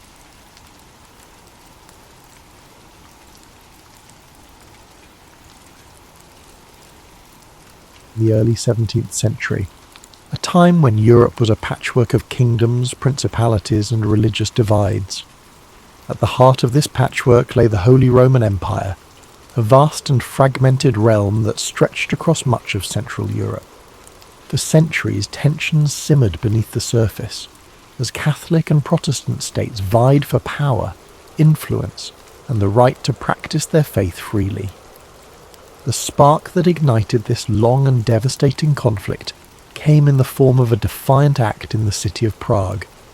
In 1618, Protestant nobles in Bohemia, angered by perceived restrictions on their religious freedoms under Emperor Ferdinand II, staged a dramatic rebellion.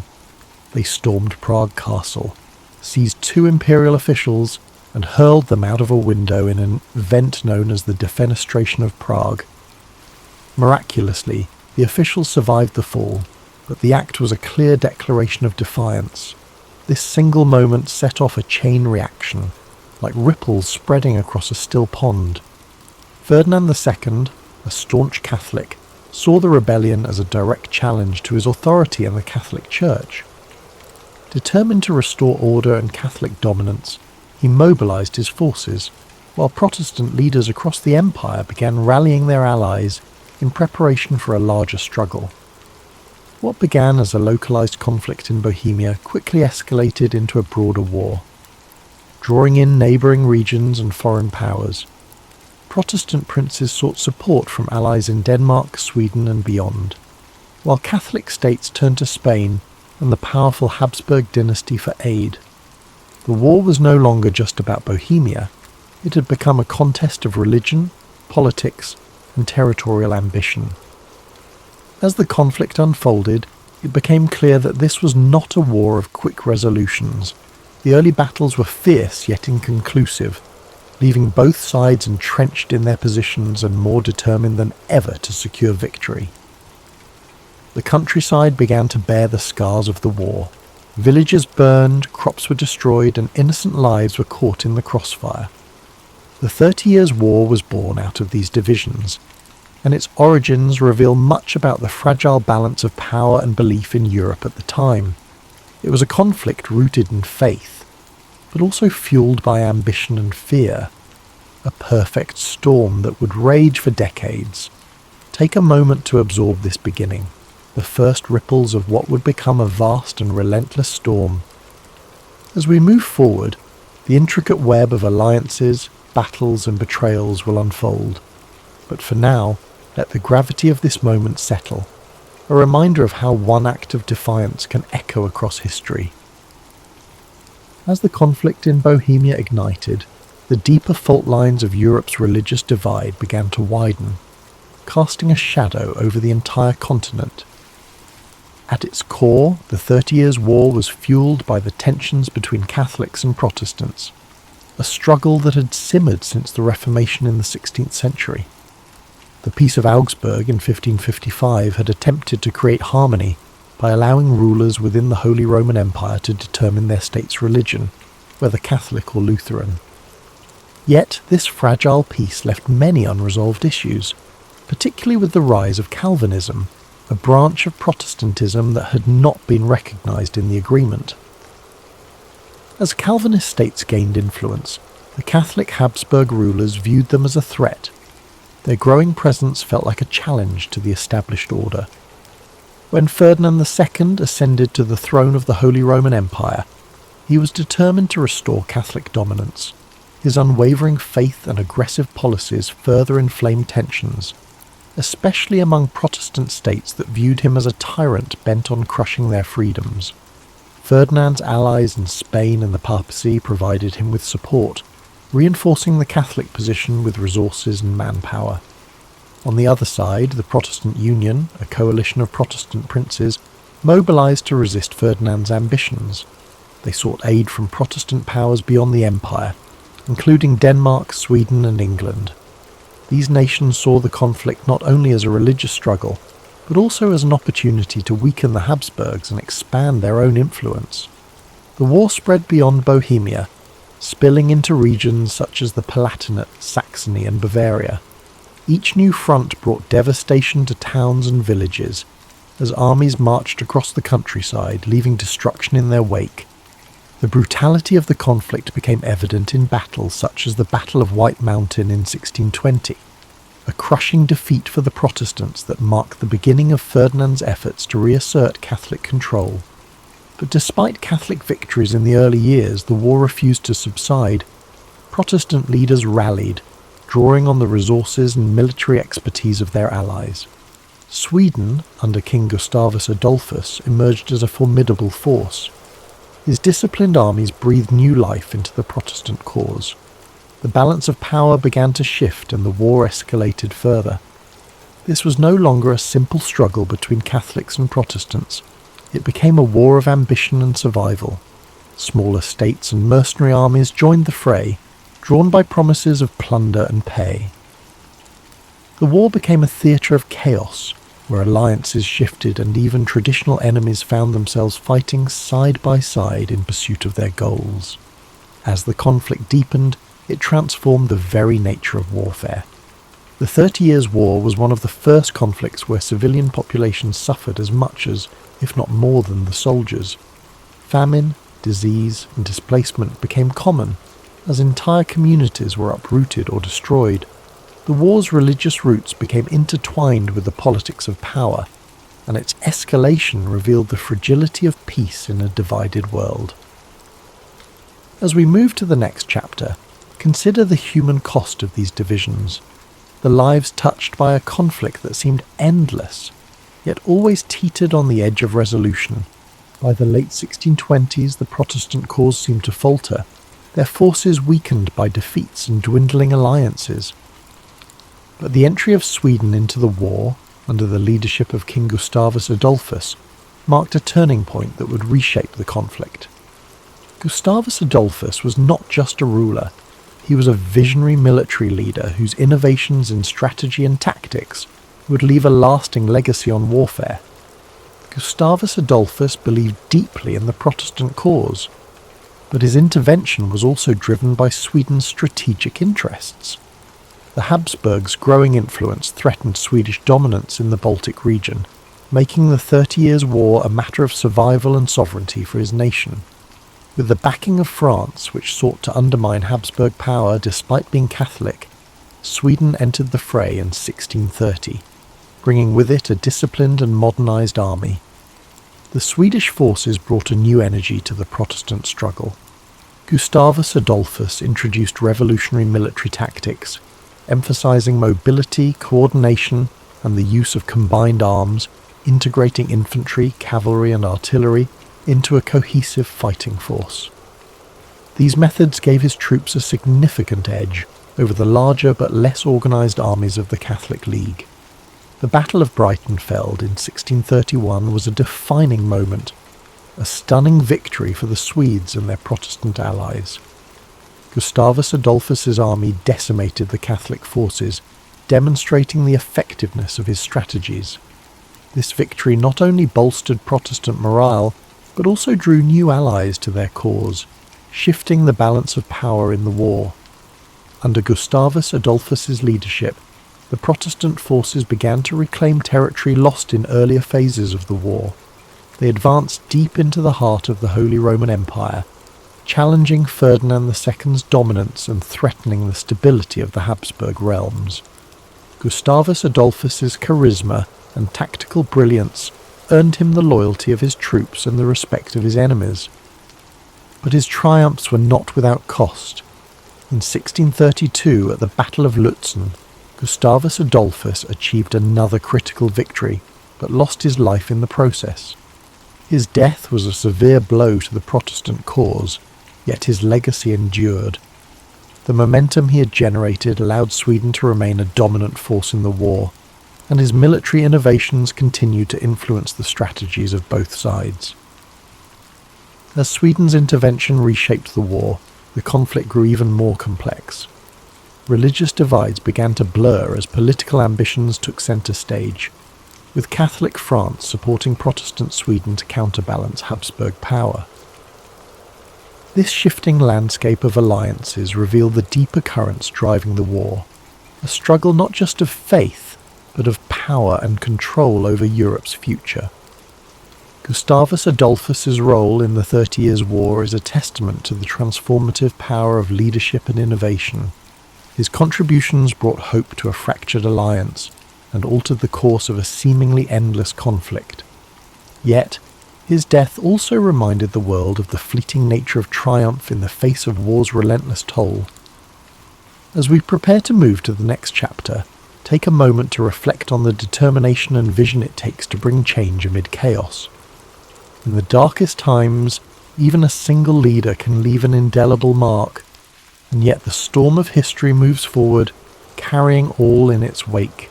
As the 30 Years' War stretched into its second decade, the conflict expanded beyond its original boundaries, engulfing nearly all of Europe in its relentless grasp. Nations that had once remained on the sidelines found themselves drawn into the fray, whether by alliances, ambitions, or the sheer inevitability of the war's momentum. The entry of France in 1635 marked a dramatic shift. Though a Catholic nation, France allied with Protestant powers like Sweden to counterbalance the Habsburgs' influence. This decision underscored how the war had evolved from a religious conflict into a broader struggle for political dominance in Europe.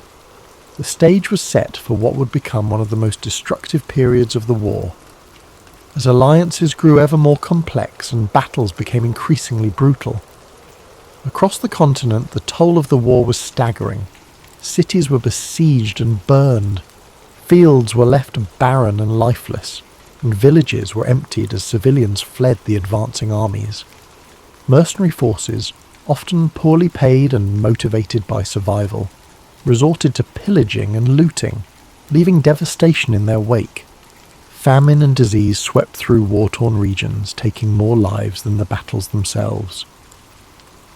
As you listen to this story, let the gravity of these events drift gently through your thoughts, but not linger. Imagine the chaos of the time slowly fading into the background, replaced by a sense of quiet reflection. Feel the weight of the war's hardship giving way to an understanding of resilience, a reminder of humanity's enduring strength even in its darkest hours. The conflict's scope seemed endless, with battles erupting in regions as far-reaching as the Rhineland, the Netherlands, and northern Italy. Yet amid the turmoil, moments of diplomacy and negotiation emerged, offering brief glimpses of hope. Peace talks began to take shape, though they were slow and fraught with challenges, reflecting the deep divisions and mistrust among the warring parties. Let these moments of negotiation remind you that even in the midst of chaos, there are always efforts toward resolution. Allow yourself to relax further, your breath steady and calm, as if tracing the contours of history's slow march toward peace. As we move deeper into the story, the resilience of the people and the shifting tides of war remind us of the impermanence of struggle. Take this moment to let your mind ease. Let the complexity of the 30 Years' War unravel gently, leaving you with a sense of quiet perspective and peace. After nearly 3 decades of relentless conflict, Europe began to seek an end to the devastation. The 30 Years' War had taken a toll unlike any before it. Economies were ruined, lands were ravaged, and millions of lives had been lost. By the early 1640s, the warring nations realized that no decisive victory was in sight. The war had devolved into a stalemate of exhaustion. Thus began the long and complex journey toward peace, through the negotiations that would culminate in the Peace of Westphalia. The Westphalian negotiations were unprecedented in their scope and ambition. For the first time in European history, nearly all major powers gathered to discuss terms of peace. Delegates from Catholic and Protestant states, as well as representatives from France, Sweden, Spain, and the Holy Roman Empire, met in the towns of Münster and Osnabrück. These talks would last for years, reflecting the complexity of the issues at hand and the deep mistrust between the parties. As the negotiations unfolded, the participants wrestled with questions of religion, sovereignty, and the balance of power. The Peace of Westphalia sought to establish a new order in Europe, one that would recognise the religious and political realities that had emerged from the war. Protestant and Catholic states agreed to a form of mutual tolerance, reaffirming the principle that rulers could determine their state's religion, while also granting greater freedoms to minority faiths. The treaty also redefined the concept of sovereignty. It marked the beginning of the modern state system, where nations recognised each other's territorial boundaries and agreed not to interfere in one another's internal affairs. This idea of state sovereignty would become a cornerstone of international relations for centuries to come. While the Peace of Westphalia brought an end to the 30 Years' War, its provisions were not without compromise.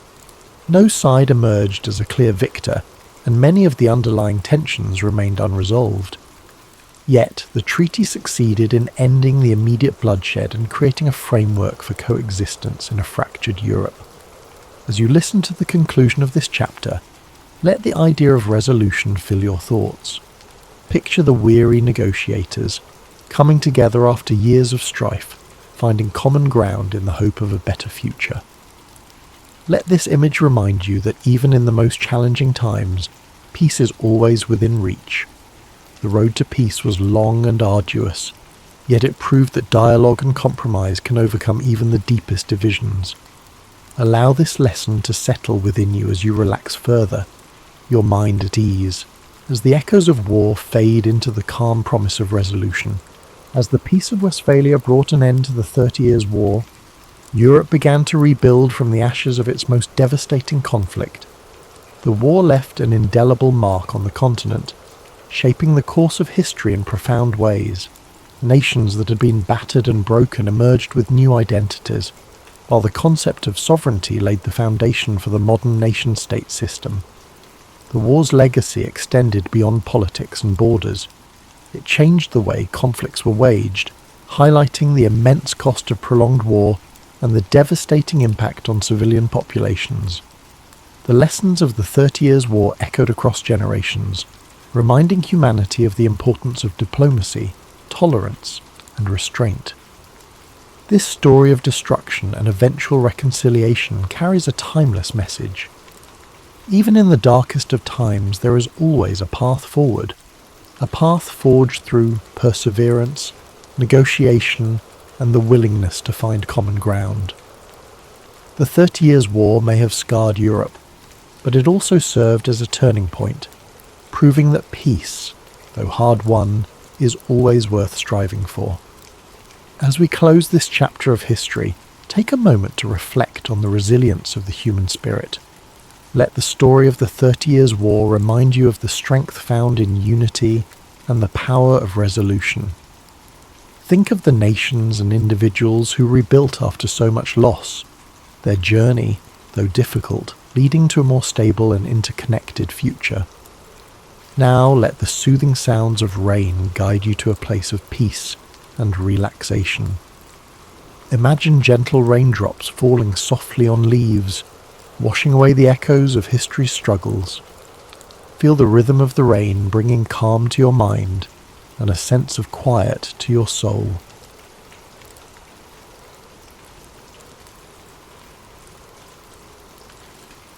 The story of Omaha Beach begins with the broader context of World War II, a conflict that had engulfed the globe by the early 1940s.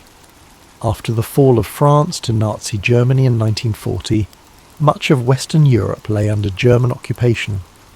Britain stood alone as the last bastion of resistance in Western Europe, facing the might of the German Luftwaffe in the Battle of Britain and enduring relentless bombing during the Blitz. Despite these challenges, Britain, under the leadership of Winston Churchill, refused to capitulate. Across the Atlantic, the United States had initially maintained a policy of neutrality, focusing on domestic recovery from the Great Depression. However, the attack on Pearl Harbor in December 1941 brought the United States into the war, joining the Allies in their struggle against the Axis powers. The United States, with its vast industrial capacity and manpower, became a crucial partner in the fight to liberate Europe. By 1942, the Allies faced the daunting task of planning a full-scale invasion of Nazi-occupied Europe. This effort, known as Operation Overlord, aimed to establish a foothold in France, opening a Western front to relieve pressure on the Soviet Union, which was bearing the brunt of the fighting on the Eastern Front.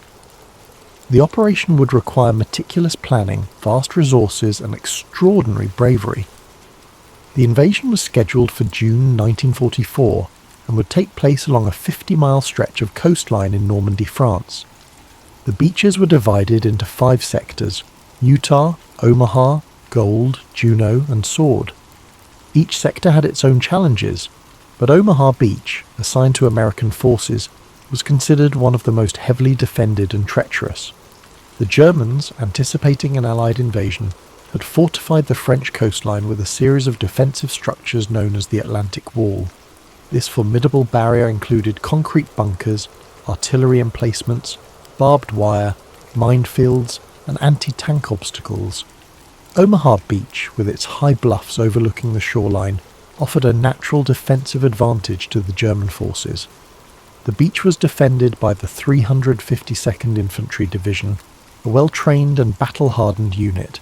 The Allies knew that success at Omaha Beach would be crucial to the overall success of Operation Overlord. The beach provided a direct route inland to key roads and towns, making it essential for securing the Normandy region. Failure to take Omaha Beach could jeopardize the entire invasion and prolong the war. On the night of June 5, 1944, a massive Allied armada gathered off the coast of Normandy. Over 5,000 ships carrying troops, vehicles and supplies prepared to launch the largest amphibious invasion in history. The force included American, British, Canadian and other Allied troops, all united in their mission to liberate Europe from Nazi tyranny. As dawn broke on June 6, 1944, known as D-Day, the invasion began. The assault on Omaha Beach involved 2 American divisions, the 1st Infantry Division, known as the Big Red One, and the 29th Infantry Division. These soldiers, many of them young and inexperienced, faced a harrowing task. The first waves of troops landed at Omaha Beach under intense enemy fire. The Germans, positioned in fortified bunkers and machine gun nests, rained bullets and artillery shells on the landing craft and soldiers. Many of the landing craft were destroyed before they reached the shore, and those who made it to the beach faced a deadly gauntlet of obstacles and firepower.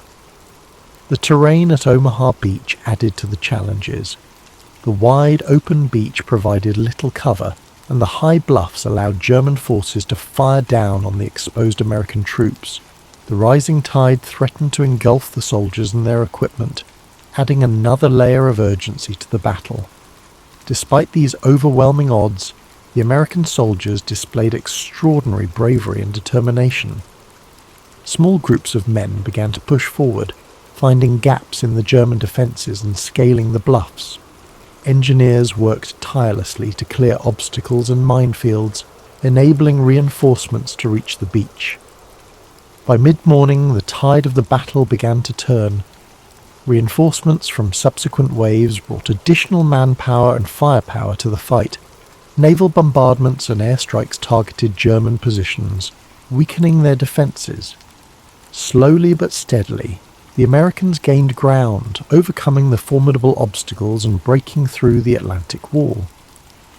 By the end of the day, the American forces had secured a foothold at Omaha Beach, but the cost was staggering.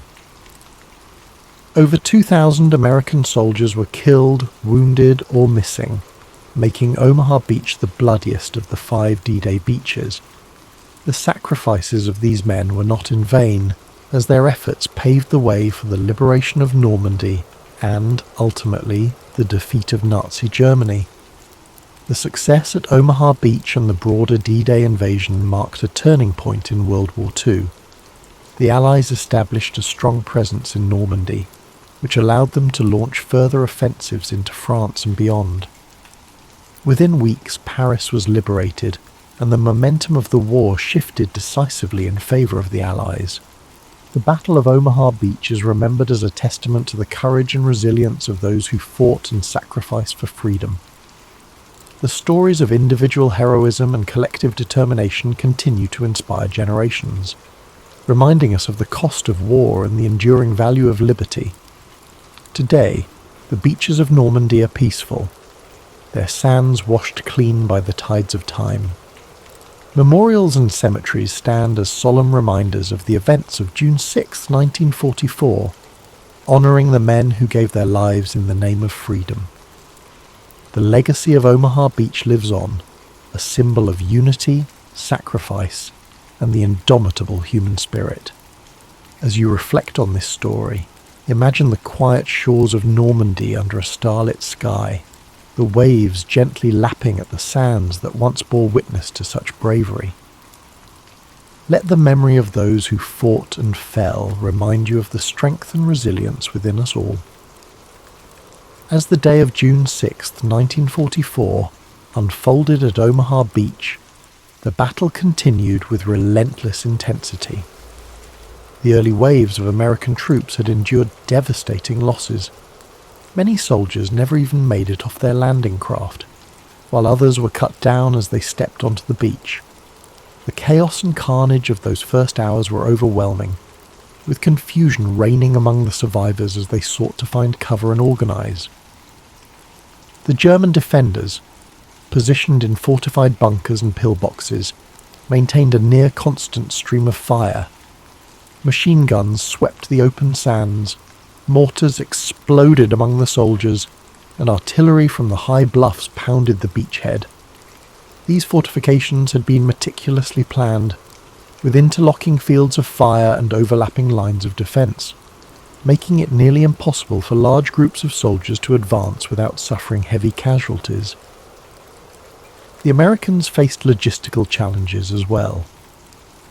Many of the tanks and heavy equipment intended to support the landing were lost at sea due to rough waters and enemy fire. The soldiers were left with little more than their rifles, grenades, and sheer determination to overcome the formidable obstacles ahead. The landing beach itself was littered with debris, destroyed landing craft, abandoned equipment, and the bodies of fallen comrades, creating a scene of utter devastation. Yet, amidst this chaos, small pockets of resistance began to form. Groups of soldiers, often led by junior officers or non-commissioned officers, rallied together and started pushing forward.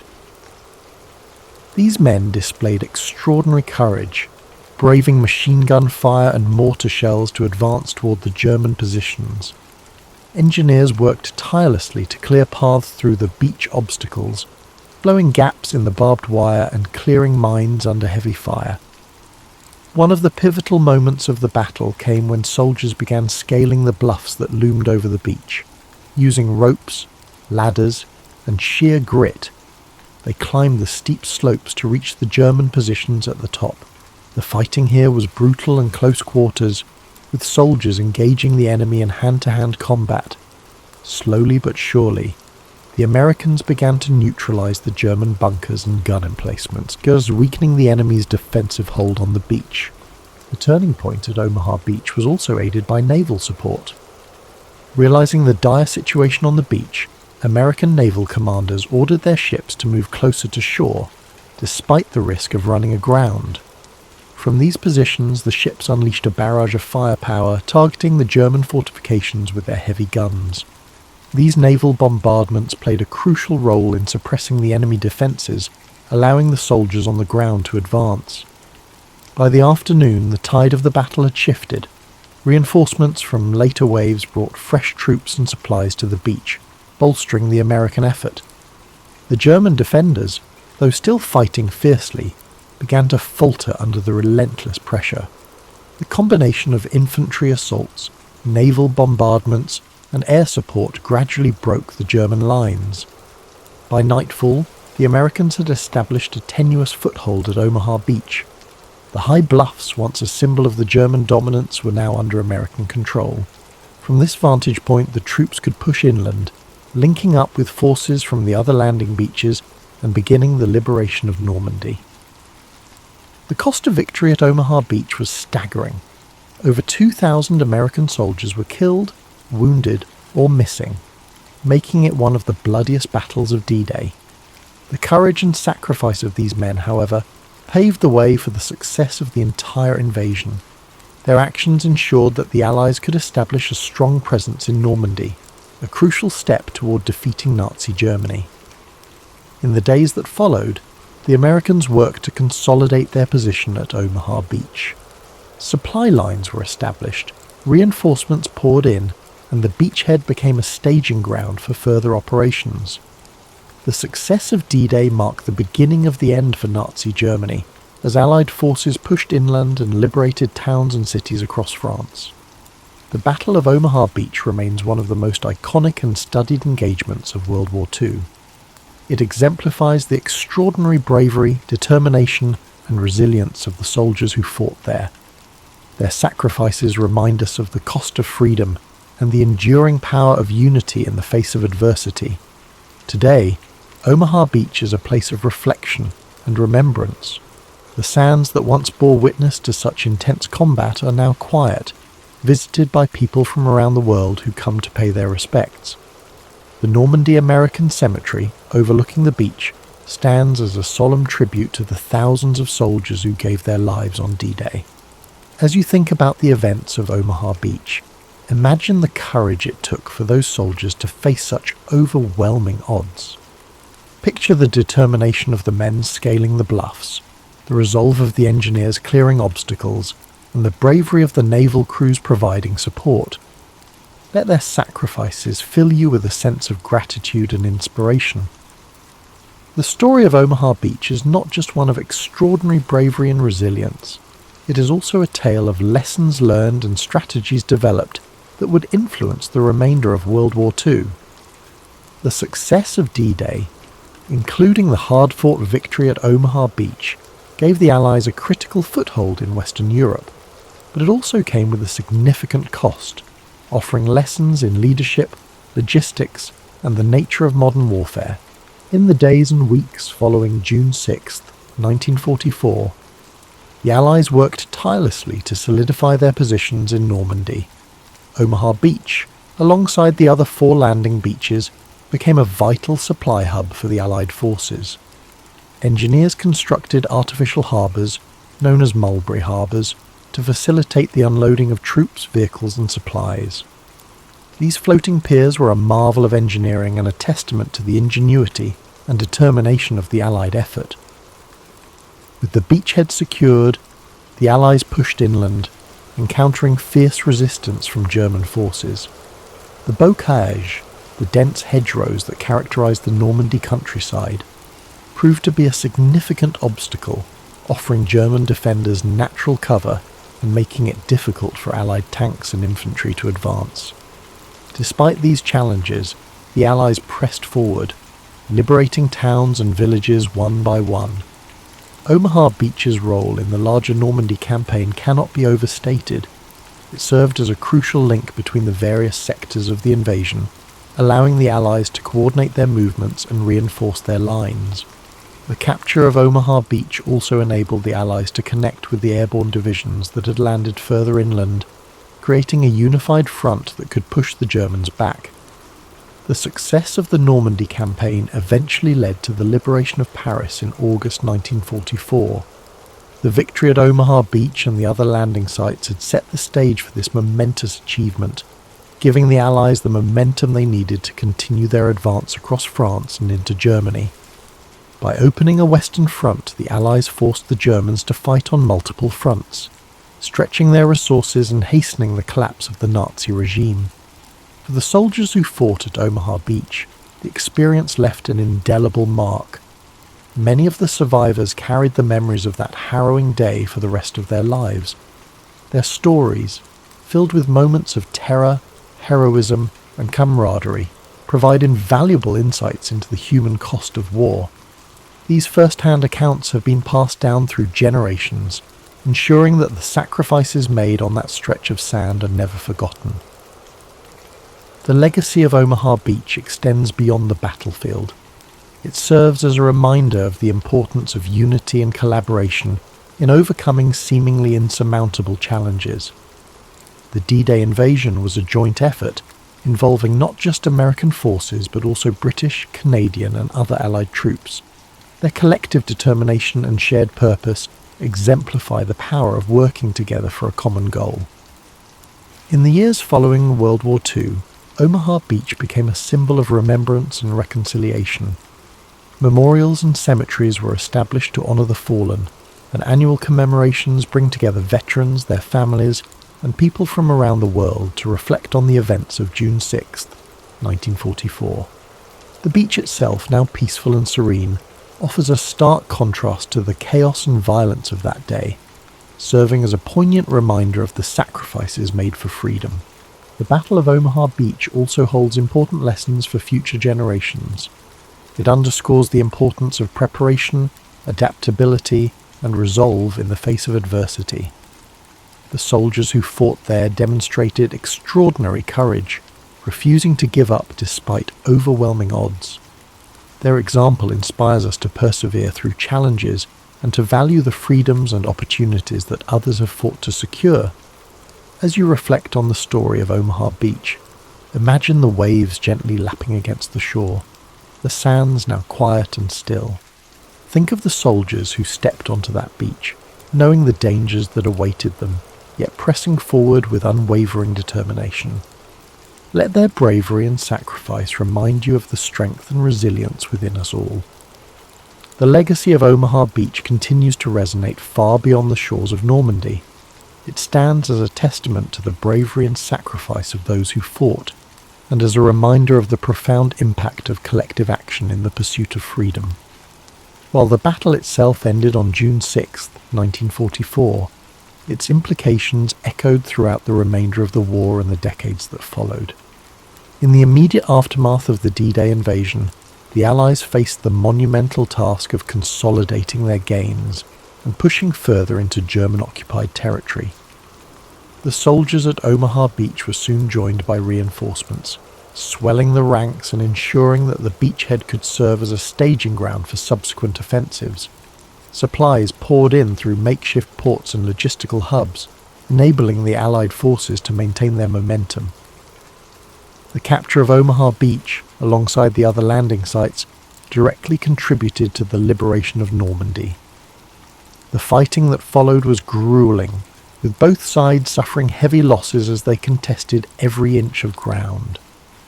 The hedgerows of the bocage proved to be as challenging as the bluffs of Omaha Beach, with their dense vegetation providing ample cover for German defenders. Despite this, the Allies persevered, employing innovative tactics and overwhelming firepower to overcome the obstacles. One of the critical outcomes of the battle was the establishment of a Western Front. This forced Germany to split its resources, fighting the Allies in the west while continuing to battle the Soviet Union in the east. The strain of this two-front war proved too much for the Nazi regime, hastening its eventual collapse. The victory at Omaha Beach also had a profound psychological impact. For the Allied forces, it was a demonstration of their ability to achieve what many had thought impossible. The success of the invasion bolstered morale and provided a sense of hope for a future free from tyranny. For the German forces, it marked the beginning of the end, as the once impregnable Atlantic Wall had been breached, and the tide of the war was turning decisively against them.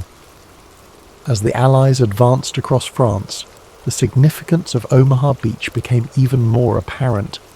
It was not just a battle, but a gateway, an entry point for liberation. Towns and cities that had suffered under German occupation were freed, and the French people began to rebuild their lives. By August 1944, Paris was liberated, a moment that symbolized the triumph of the Allied cause and the resilience of the human spirit. In the broader context of World War II, Omaha Beach serves as a reminder of the high stakes and immense sacrifices involved in the fight against fascism. The lessons learned there informed Allied strategy in subsequent campaigns, from the push into Germany to the eventual victory in Europe in May 1945. The story of Omaha Beach has also left an indelible mark on culture and memory. Films, books and documentaries have brought the events of D-Day to life for new generations, ensuring that the bravery and sacrifices of those who fought are never forgotten. Veterans who survived the battle have shared their stories, offering invaluable insights into the human experience of war. For those who visit Normandy today, Omaha Beach is a place of reflection and reverence. The rows of white crosses at the Normandy American Cemetery stand as a poignant reminder of the lives lost. The monuments and museums tell the story of the battle, preserving its legacy for future generations. Walking along the beach, one can still see remnants of the landing, from scattered artifacts to the rusted remains of bunkers and defences. The impact of Omaha Beach extends beyond the battlefield.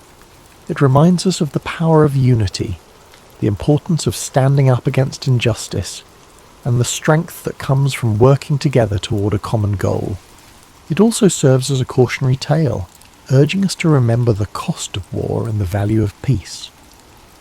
As we close this chapter of history, take a moment to reflect on the bravery of those who fought at Omaha Beach. Imagine the waves gently washing over the sands, erasing the scars of battle, but never the memory of what took place there. Let their sacrifices inspire you to cherish the freedoms we enjoy today, and to strive for a future where such sacrifices are no longer necessary.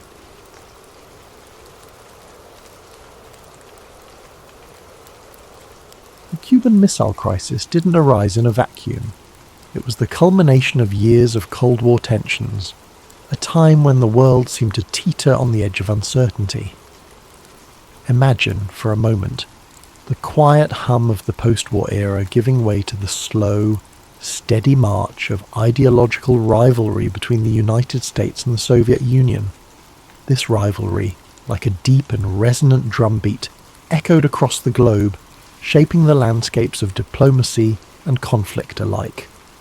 The United States, with its vision of democracy, and the Soviet Union, determined to spread communism, found themselves locked in a careful and delicate dance, their every move calculated, every gesture weighted with significance. By the early 1960s, this struggle had already seen pivotal moments, like the Berlin blockade and the Korean War, leaving an enduring imprint on the hearts and minds of millions.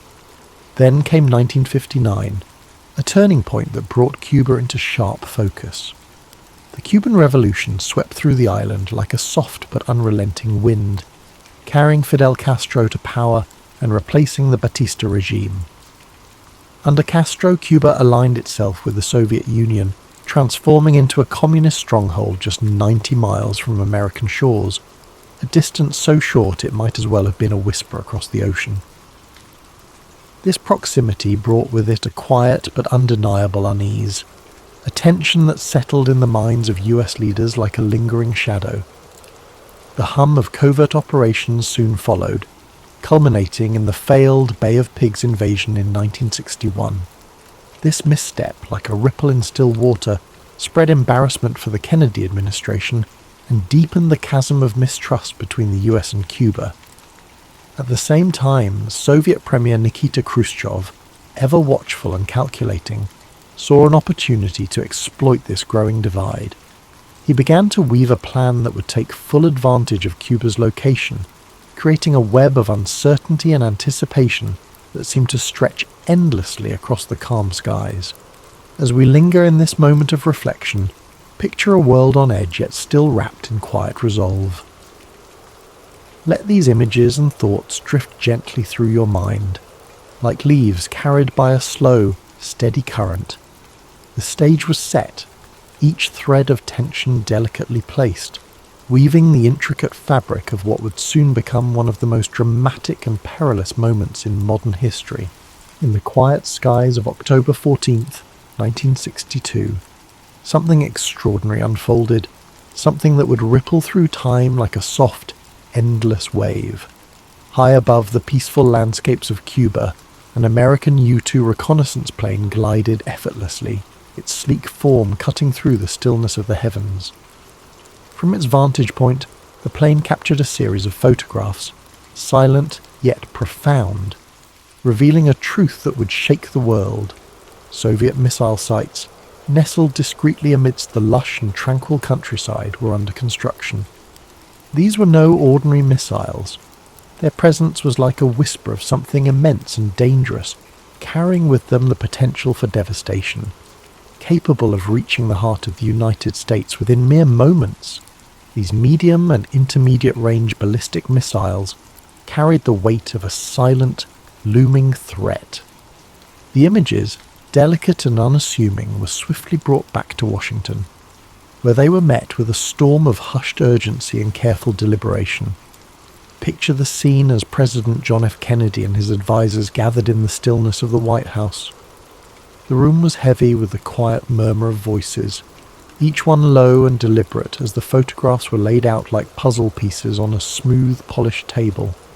The gravity of the discovery hung in the air, a presence as tangible as the tick of a distant clock. Each second stretched slow and steady, like the rhythm of a deep and calming breath. As the advisors spoke, their words mingled with the ambient quiet, and the room seemed to hold its breath. It became clear that this was not just a military challenge, but a profound shift in the balance of power. The missiles in Cuba mirrored the US's own installations in Turkey, creating a precarious symmetry of threat that deepened the unease. This delicate balance, like a tightrope suspended above a chasm, demanded extraordinary care and calm. For a moment, close your eyes and imagine the scene. The soft rustle of papers, the distant hum of voices, and the unspoken tension that lingers in the air like a gentle mist. This was a time of reflection, a time when the world seemed poised on the edge of a decision that could change everything. Yet, amidst the tension, there was also a stillness, a fragile sense of order holding back the chaos beyond. As the president and his team weighed their options, the choices before them seemed infinite, like waves rolling gently onto a shore. Diplomacy, military action, or something in between, each decision carried the weight of an uncertain future. But for now, in this moment, let these thoughts settle, like leaves falling softly to the ground, as the story gently unfolds further into the night. In the days that followed the discover, the world seemed to move in slow motion, each moment drawn out as though the air itself had grown thicker, heavier. President Kennedy and his advisors, the Executive Committee of the National Security Council, often referred to as EXCOM, met repeatedly in the quiet, reflective halls of the White House.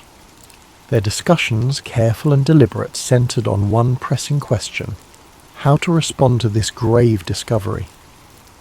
The choices before them were as weighty as the stillness that filled the room. One option was a military strike to destroy the missile sites, swift and decisive. Another was a full-scale invasion of Cuba, an action that would surely provoke a direct confrontation with the Soviet Union. But even as these strategies were considered, their risks loomed large, like storm clouds gathering on the horizon. A misstep could spark the very thing they all feared, a nuclear war that might engulf the world in unimaginable devastation. Amid the tense deliberations, a third option emerged, one that seemed to offer a chance for resolution without immediate violence: a naval quarantine of Cuba. This option, though less aggressive, was no less bold. By establishing a blockade to prevent further delivery of Soviet missiles and military equipment to the island, the United States could demonstrate its resolve while leaving room for diplomacy to take hold. The term quarantine was chosen carefully, softer than blockade, to avoid the suggestion of an act of war. Picture, if you will, the long pauses between words as the advisors weighed this plan. Their voices, low and measured, filled the space like the gentle lapping of waves against a shore. The room, dimly lit and hushed, seemed to hold its breath as the implications of the quarantine began to crystallize. Would it be enough to deter the Soviets, or would it provoke them into escalating the conflict further? The question lingered, unanswered, like a faint echo in the stillness. On October 22nd, 1962, President Kennedy addressed the nation in a speech that broke the quiet tension of those days. His calm and steady voice carried across the airwaves, explaining the situation and announcing the quarantine. He described the missiles in Cuba as a secret, swift and extraordinary build-up, and made it clear that the United States would not tolerate this threat so close to its shores. Yet, even in this moment of firm resolve, there was an undercurrent of hope, a hope that reason might prevail, that diplomacy might yet find a path through the shadows of uncertainty. Imagine the millions of listeners across the world leaning closer to their radios, their breaths slowing as the words sank in. The quarantine was now in place, a quiet but firm line drawn in the waters around Cuba. The decision was made, yet the outcome remained unknown, hanging in the air like a gentle mist at dawn. As we move forward, let these thoughts rest gently in your mind, like whispers carried on a cool, soothing breeze as we drift deeper into this unfolding story. Take a moment, breathe deeply, slowly, and imagine the calm before a storm, the kind of quiet that hums with anticipation when time seems to stretch and every second feels longer than the last. This was the atmosphere as the United States naval quarantine of Cuba went into effect on October 24th, 1962. The blockade was not just a line drawn in the water, it was a test of wills between two superpowers. American warships moved into position, forming a silent, steady wall in the ocean, ready to intercept any Soviet vessels attempting to deliver more missiles or military supplies to Cuba. These ships, though distant from the shorelines, carried with them the weight of a global audience's gaze as the world watched and waited, holding its collective breath. Far away in the stillness of the Kremlin, Premier Khrushchev faced his own moment of reflection. Soviet ships were already en route to Cuba, some carrying cargo that would challenge the blockade directly. Would they stop or press on? To retreat might signal weakness. To advance might spark open conflict. The tension was palpable, an invisible thread pulling tighter with each passing hour. Imagine the seas, vast and unyielding, their surface calm but concealing a profound sense of unease beneath. The American ships floated silently, their crews ready but motionless, listening to the soft rhythm of the waves and the low hum of the engines. Across the Atlantic, the Soviet vessels continued their approach, the space between them shrinking slowly, steadily, like the narrowing of a great and ominous gulf. Back in Washington, the ExCom held near-constant meetings, their discussions now carrying the gravity of the quarantine's first test. Reports from the blockade zone came in, each one met with careful deliberation. The tension in those rooms was thick, almost tangible, as though it might spill out into the world beyond. Every voice was measured, every pause significant, as the weight of their decisions pressed down like a blanket of still and heavy air. Then, on October the 25th, an eerie moment of calm arrived. The Soviet ships stopped just short of the blockade line. This pause, this single moment of restraint, was both a relief and a reminder of how precariously balanced the situation remained. Khrushchev sent a message proposing negotiations, a glimmer of light breaking through the clouds of uncertainty. For a moment, let your mind linger on this fragile quiet. Imagine the stillness of the ocean, the distant shapes of the ships, and the muffled sounds of calm activity on deck. It was a pause, but not yet a resolution, like the faintest hint of dawn before the sun begins to rise. As the world held its breath, the next moves remained uncertain, waiting to unfold with the slow and deliberate pace of history itself. Pause for a moment. Let the tension of the previous days fade, and allow yourself to sink into this pivotal chapter, a time when words, not weapons, became the instrument of a potential resolution. As the blockade held firm and Soviet ships paused in their advance, the crisis shifted from the oceans to the realm of communication. It was now a battle of letters and messages, where every word carried the weight of the world. On October 26th, Premier Khrushchev sent the first of 2 letters to President Kennedy.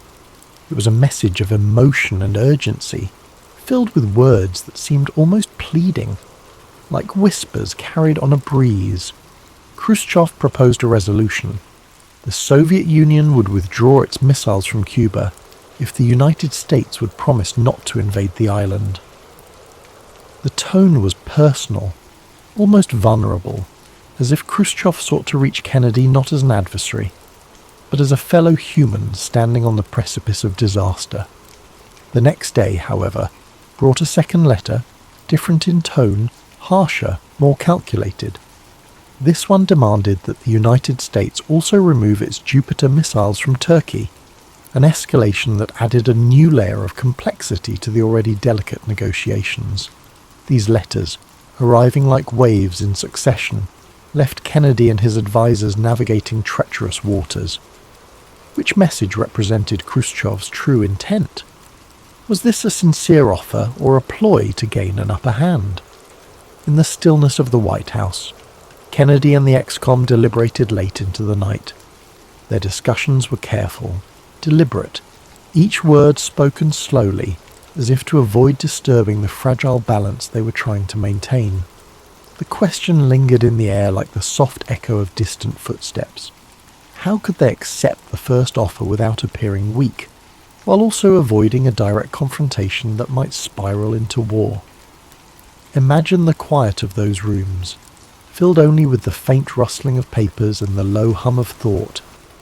It was a moment of immense pressure, but also one of profound restraint, as though the weight of their decisions was held aloft by a delicate and invisible thread. Finally, Kennedy made his choice. He responded to Khrushchev's first letter, agreeing to the proposal of a non-invasion pledge in exchange for the removal of the missiles from Cuba. The Jupiter missiles in Turkey were not mentioned in this reply, a deliberate omission meant to simplify the path to resolution. At the same time, Robert Kennedy, the President's brother and Attorney General, quietly met with Soviet Ambassador Anatoly Dobrynin to discuss the removal of the Turkish missiles as a separate, unofficial arrangement.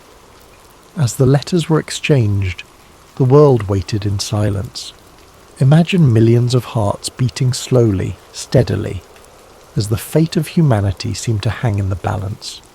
This was diplomacy at its most fragile, like a fine thread spun across an open void.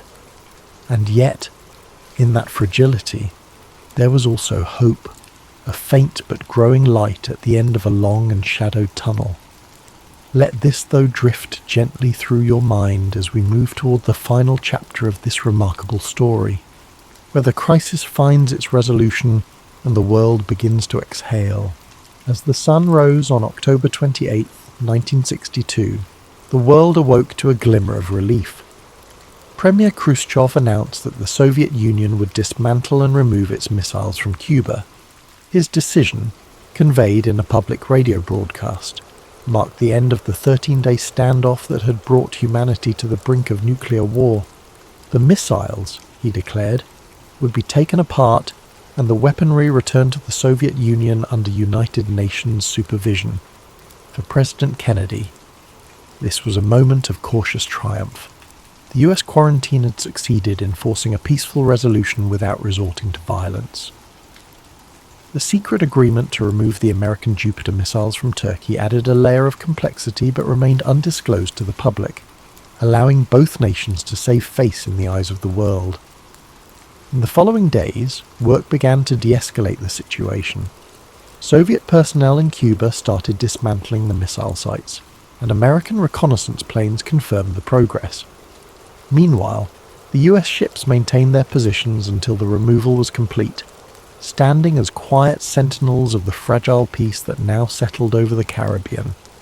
The resolution of the Cuban Missile Crisis was hailed as a victory for diplomacy, but it left an enduring impact on both nations. In the United States, Kennedy emerged as a skilled leader who had successfully navigated the most dangerous crisis of the Cold War. For Khrushchev, the crisis was a humbling moment that exposed the limits of Soviet power and, in part, contributed to his eventual removal from office.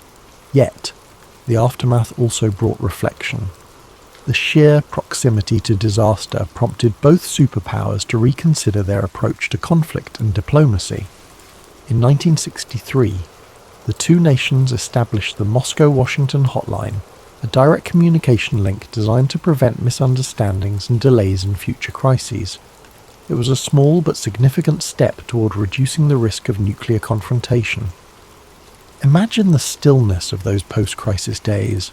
The world, so recently shadowed by the threat of annihilation, now seemed quieter, calmer, as if holding its breath in gratitude. The Cuban Missile Crisis had shown how close humanity could come to its own destruction, and how essential it was to step back from the edge. In the years that followed, the crisis became a symbol of both the dangers of the nuclear age and the power of restraint and diplomacy. It remains a reminder of the delicate balance that sustains peace and the courage required to preserve it. As we reflect on the Cuban Missile Crisis, we realize its profound significance in shaping the trajectory of history. These 13 days in October 1962 were more than just a tense standoff between two superpowers. They were a moment when humanity stood on the edge of a precipice, where the future of the world hung in the balance. The resolution of the crisis, through diplomacy, restraint, and the courage to seek peace, reminds us of the fragile nature of our existence and the deep responsibility we all share to preserve it. The Cuban Missile Crisis serves as a testament to the power of careful communication and the importance of maintaining calm in the face of peril. It is a reminder that even in our darkest moments, when fear and uncertainty seem overwhelming, it is possible to find a path toward peace through understanding and cooperation. The decisions made during that crisis, by leaders and diplomats alike, were not just about averting disaster, but about fostering a future in which humanity could move forward, together, with a deeper commitment to avoiding the devastation of war. This story, with all its tension and drama, carries with it a profound sense of satisfaction, knowing that through diplomacy, cooler heads prevailed.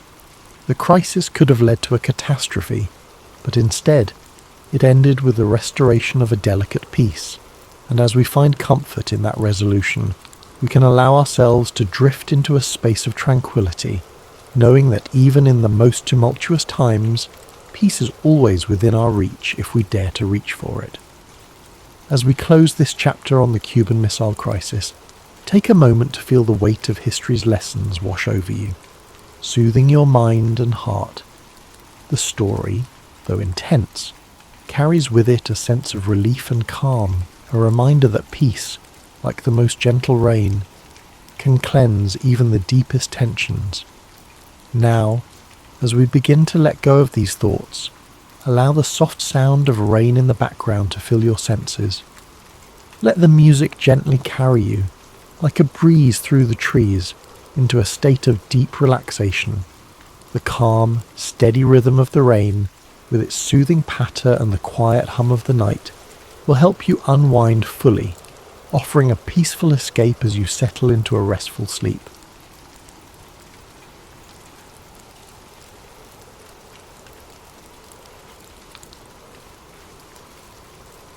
The American Civil War didn't happen overnight. It was the result of tensions that had been building for decades, tensions rooted in profound differences between the North and South. At the heart of it all was the issue of slavery. In the South, slavery wasn't just an institution, it was their economy. Cotton fields stretched as far as the eye could see, and the labour of enslaved people made the South incredibly wealthy.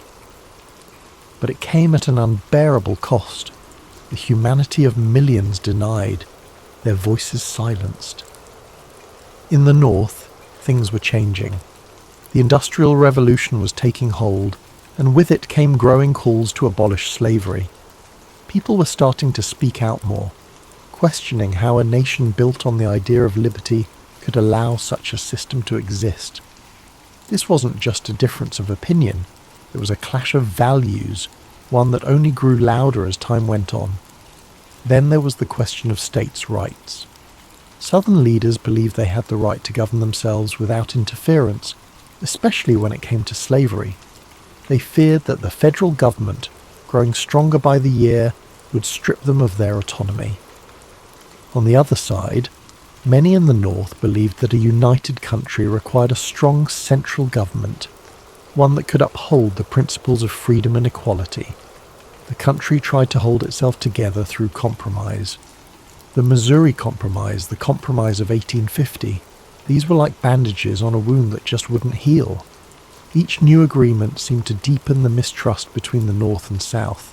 By the 1850s, things were nearing a breaking point. Laws like the Fugitive Slave Act demanded that even people in free states help capture runaway slaves, and that outraged abolitionists. Books like Harriet Beecher Stowe's Uncle Tom's Cabin brought the horrors of slavery to light, stirring emotions on both sides. Then came politics. The Republican Party was formed, with a platform that directly opposed the expansion of slavery.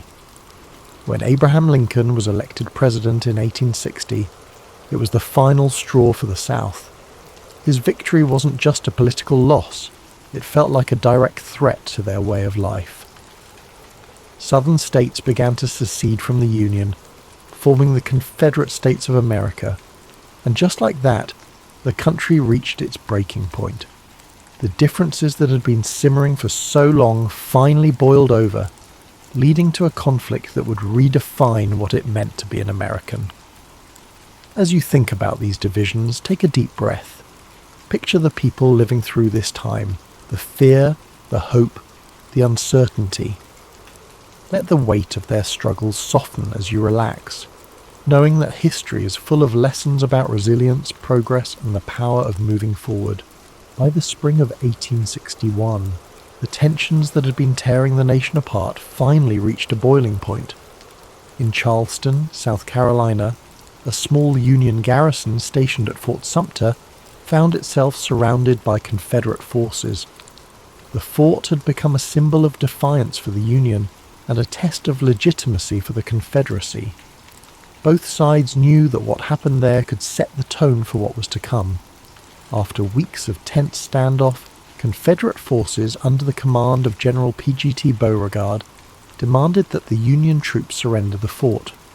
When Major Robert Anderson, the Union commander, refused, the Confederate forces opened fire on April 12, 1861. For 34 hours the cannons roared, lighting up the harbour with fiery streaks and deafening booms. The soldiers inside Fort Sumter endured the bombardment as best they could, but with no reinforcements and supplies dwindling, Major Anderson had no choice but to surrender. The fall of Fort Sumter was more than just the opening act of the Civil War. It was a spark that ignited the passions of both the North and South. News of the attack spread like wildfire, stirring anger and determination on both sides. In the North, President Abraham Lincoln issued a call for 75,000 volunteers to suppress the rebellion. The response was overwhelming, with men from towns and cities across the Union stepping forward, ready to fight for the preservation of the nation. In the South, the bombardment of Fort Sumter was seen as a declaration of independence. More states, including Virginia, North Carolina, Tennessee, and Arkansas, joined the Confederacy. The divide was now complete, the lines drawn between two very different visions of America. The early days of the war were marked by a sense of optimism on both sides. Many believed the conflict would be brief, with one decisive battle bringing it to an end. Young men marched off to war with confidence, their families cheering them on with flags and songs. But beneath the surface, the reality of what was to come was far graver than anyone could imagine. As you think about the beginnings of this war, allow your mind to soften its grip on the tension. Picture the soldiers standing on the shores of Charleston Harbour. their breaths visible in the cool dawn air, their thoughts uncertain but resolute. Imagine the cannon fire fading into silence, replaced by the gentle rhythm of waves lapping against the shore. Let this moment remind you that even in the face of division, hope and resolve can endure. As the war moved from the hopeful marches of its early days to the grim reality of prolonged conflict, the battles became larger, bloodier, and more devastating than anyone could have imagined. Names like Antietam, Gettysburg, and Vicksburg became etched into the collective memory of a nation forever changed by the horrors of war. In September 1862, the Battle of Antietam unfolded in Maryland. It was a single day of unimaginable carnage. Soldiers clashed in cornfields and along winding roads, with cannon fire and musket shots tearing through the air. By the end of the day, more than 22,000 men were dead, wounded, or missing. The ground was soaked with blood, and the scale of the losses left an indelible mark on those who survived. But out of this tragedy came a turning point. President Lincoln used the Union's strategic victory at Antietam to announce the Emancipation Proclamation, redefining the war as a fight not just to preserve the Union but to end slavery. Then came Gettysburg, the battle often seen as the turning point of the war. For 3 days in July 1863, Union and Confederate forces clashed in the rolling hills and fields of Pennsylvania. The stakes were enormous and the fighting relentless. On the third day, Confederate General Robert E. Lee ordered a bold assault known as Pickett's Charge. Thousands of Confederate soldiers marched across an open field under withering Union fire. The charge failed, leaving the Confederate army battered and retreating. Gettysburg marked the beginning of the end for the Confederacy, but the cost was staggering. More than 50,000 casualties in just 3 days. Further south, the Union Army achieved another critical victory at Vicksburg, Mississippi, securing control of the Mississippi River. The campaign was grueling, with soldiers enduring sweltering heat, constant skirmishes, and the hardships of siege warfare. When Vicksburg fell on July 4th, 1863, the Confederacy was effectively split in two, a devastating blow to their cause. These battles revealed the full weight of the Civil War, not just in numbers but in the profound human cost. Families mourned the loss of fathers, brothers and sons. Soldiers bore the scars of battle, both physical and emotional. The countryside was littered with the remnants of war, broken cannons, torn flags, and fields that once grew crops now filled with unmarked graves. As you reflect on these moments, let your thoughts rest lightly on the courage of those who lived through these battles. Picture the quiet after the storm, the fields growing still, the sun setting over the hills, and the long shadows stretching across the land. Let this image of stillness and resilience bring a sense of calm to your own thoughts, reminding you that even in the darkest times, there is always a path to healing. While the Civil War raged on the battlefields, the lives of those who remained at home were transformed in ways that were just as profound. Families were torn apart, communities reshaped, and everyday life became a constant balancing act between hope and hardship. In the North, industry boomed as factories shifted their focus to produce weapons, uniforms, and supplies for the Union Army. Women took on roles they had never imagined, working in factories, managing farms, and volunteering as nurses. Clara Barton, who would later found the American Red Cross, became a symbol of this era, tirelessly caring for wounded soldiers and earning the nickname the Angel of the Battlefield. But even as the war effort created new opportunities, it brought heartache, with families anxiously awaiting news from the front lines. In the South, the war brought devastation. Cities like Atlanta and Richmond were transformed into hubs of Confederate military activity, but as Union forces advanced, they left a trail of destruction in their wake. Fields that once grew cotton and tobacco now stood fallow or burned. With so many men away fighting, women and children were left to manage farms, often without the resources they needed. Food shortages became common, and Confederate currency quickly lost its value, plunging families into poverty. Both sides experienced the emotional toll of war. Letters became lifelines, offering glimpses of love, worry, and resilience. Soldiers wrote about the hardships they faced, while their families wrote back with words of encouragement and longing. These letters carried the weight of entire relationships, connecting lives separated by hundreds of miles. In addition to the physical and emotional struggles, the war also brought questions of identity and purpose. Enslaved people in the South began to seize opportunities for freedom as Union forces advanced. Some escaped to the North, while others joined the Union Army, fighting for their own liberation and the promise of a new life. The Emancipation Proclamation, announced in 1862, gave their efforts a powerful voice, transforming the war into a fight not just for unity but for justice. Amid all this upheaval, communities found moments of solace. Churches became places of gathering and prayer, offering comfort to those who had lost so much. Music, too, became a source of strength. Patriotic anthems, sorrowful ballads, and spirituals filled the air, reflecting the hopes and fears of a nation at war. As you reflect on the home front, allow yourself to feel the weight of these quiet acts of resilience. Picture a mother sewing by candlelight, her stitches steady even as her heart aches with worry, or a soldier reading a letter from home, finding strength in the words of love and hope. Let these moments of humanity remind you of the enduring power of connection, even in the face of immense challenge. By 1864, the Civil War had entered its fourth year. The hope for a quick resolution had long faded, replaced by the grim reality of a war that seemed to have no end. But momentum was beginning to shift. The Union, under new and determined leadership, launched a series of campaigns that would bring the war to a close, though not without immense sacrifice. General Ulysses S. Grant had risen to command the Union forces, bringing with him a relentless strategy of total war. Unlike his predecessors, Grant was willing to engage the Confederate armies directly, knowing that the Union's superior numbers and resources could eventually wear them down.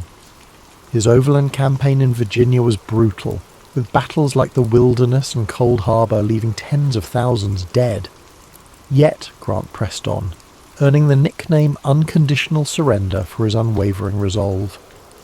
In the Deep South, General William Tecumseh Sherman carried out his infamous March to the Sea, cutting a path of destruction from Atlanta to Savannah. Sherman's goal was to break the South's will to fight by targeting not just its armies, but its infrastructure and resources. Railroads were torn up, factories dismantled, and crops burned. The devastation was immense, but it succeeded in crippling the Confederacy's ability to sustain the war. As Union forces closed in, Confederate morale began to crumble. Desertions increased, supplies dwindled, and the reality of defeat loomed. In April 1865, General Robert E. Lee's Army of Northern Virginia, the backbone of the Confederate forces, found itself surrounded near the village of Appomattox Courthouse. With no hope of escape, Lee met with Grant to negotiate surrender. Their meeting on April 9, 1865, marked the end of the war's major fighting. The terms Grant offered were generous, allowing Confederate soldiers to return home with their horses and personal belongings. His intention was to heal the nation rather than humiliate its defeated half. It was a moment of quiet dignity, the beginning of a long and difficult process of reconciliation. Yet, even as the war ended, its cost was staggering. More than 600,000 lives had been lost, and much of the South lay in ruins. President Abraham Lincoln, who had guided the Union through its darkest hours, would not live to see the fruits of his efforts.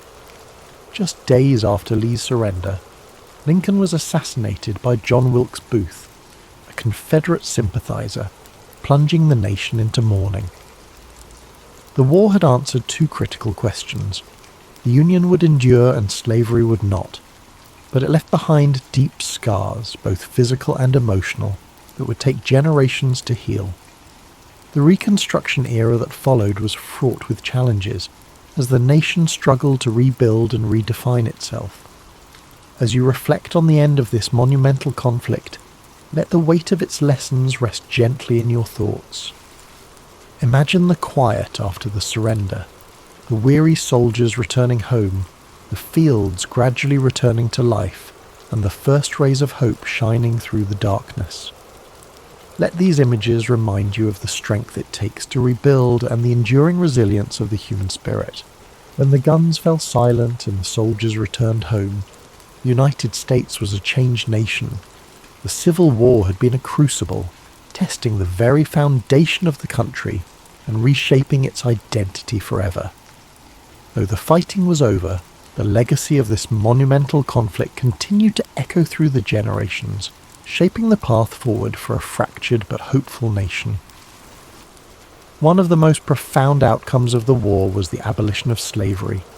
The Emancipation Proclamation had begun this process, but it was the 13th Amendment, ratified in December 1865, that formally ended the institution that had defined so much of the nation's conflict. Millions of formerly enslaved people began new lives, but the road ahead was steep. The promises of freedom were met with resistance, and the Reconstruction era revealed just how deep the division still ran. The war also redefined the relationship between the states and the federal government. No longer would the question of secession hang over the Union. The victory of the North solidified the idea that the United States was not just a collection of states, but a single, indivisible nation. It was a hard-fought truth, one that cost countless lives but ultimately preserved the Union. Yet the scars of war were everywhere. The South faced immense physical and economic devastation. Cities had been reduced to rubble, and entire communities were struggling to rebuild. The loss of so many men left families broken and towns forever changed. Even in the North, where victory was celebrated, the weight of the sacrifices made was impossible to ignore. For the soldiers who fought, the war left an indelible mark. Some returned home to rebuild their lives, carrying memories of camaraderie and courage. Others bore wounds, both seen and unseen, that would shape the rest of their days. Memorials began to rise in towns across the country, honouring the fallen and reminding future generations of the cost of conflict. The Civil War also left a legacy of storytelling. Veterans shared their experiences, songs from the era became part of the cultural fabric, and writers like Walt Whitman and Ambrose Bierce captured the emotional depth of the war in poetry and prose. These stories serve not only to remember, but to help a nation heal, to bridge the gaps between North and South, and to offer lessons for the future. As you reflect on the legacy of the Civil War, let the enormity of its lessons settle softly in your thoughts. Imagine the strength of a people rebuilding from such a devastating chapter, the resilience to start anew, the courage to face an uncertain future, and the hope that guided them toward a brighter horizon. Let these reflections fill you with a quiet sense of gratitude and peace.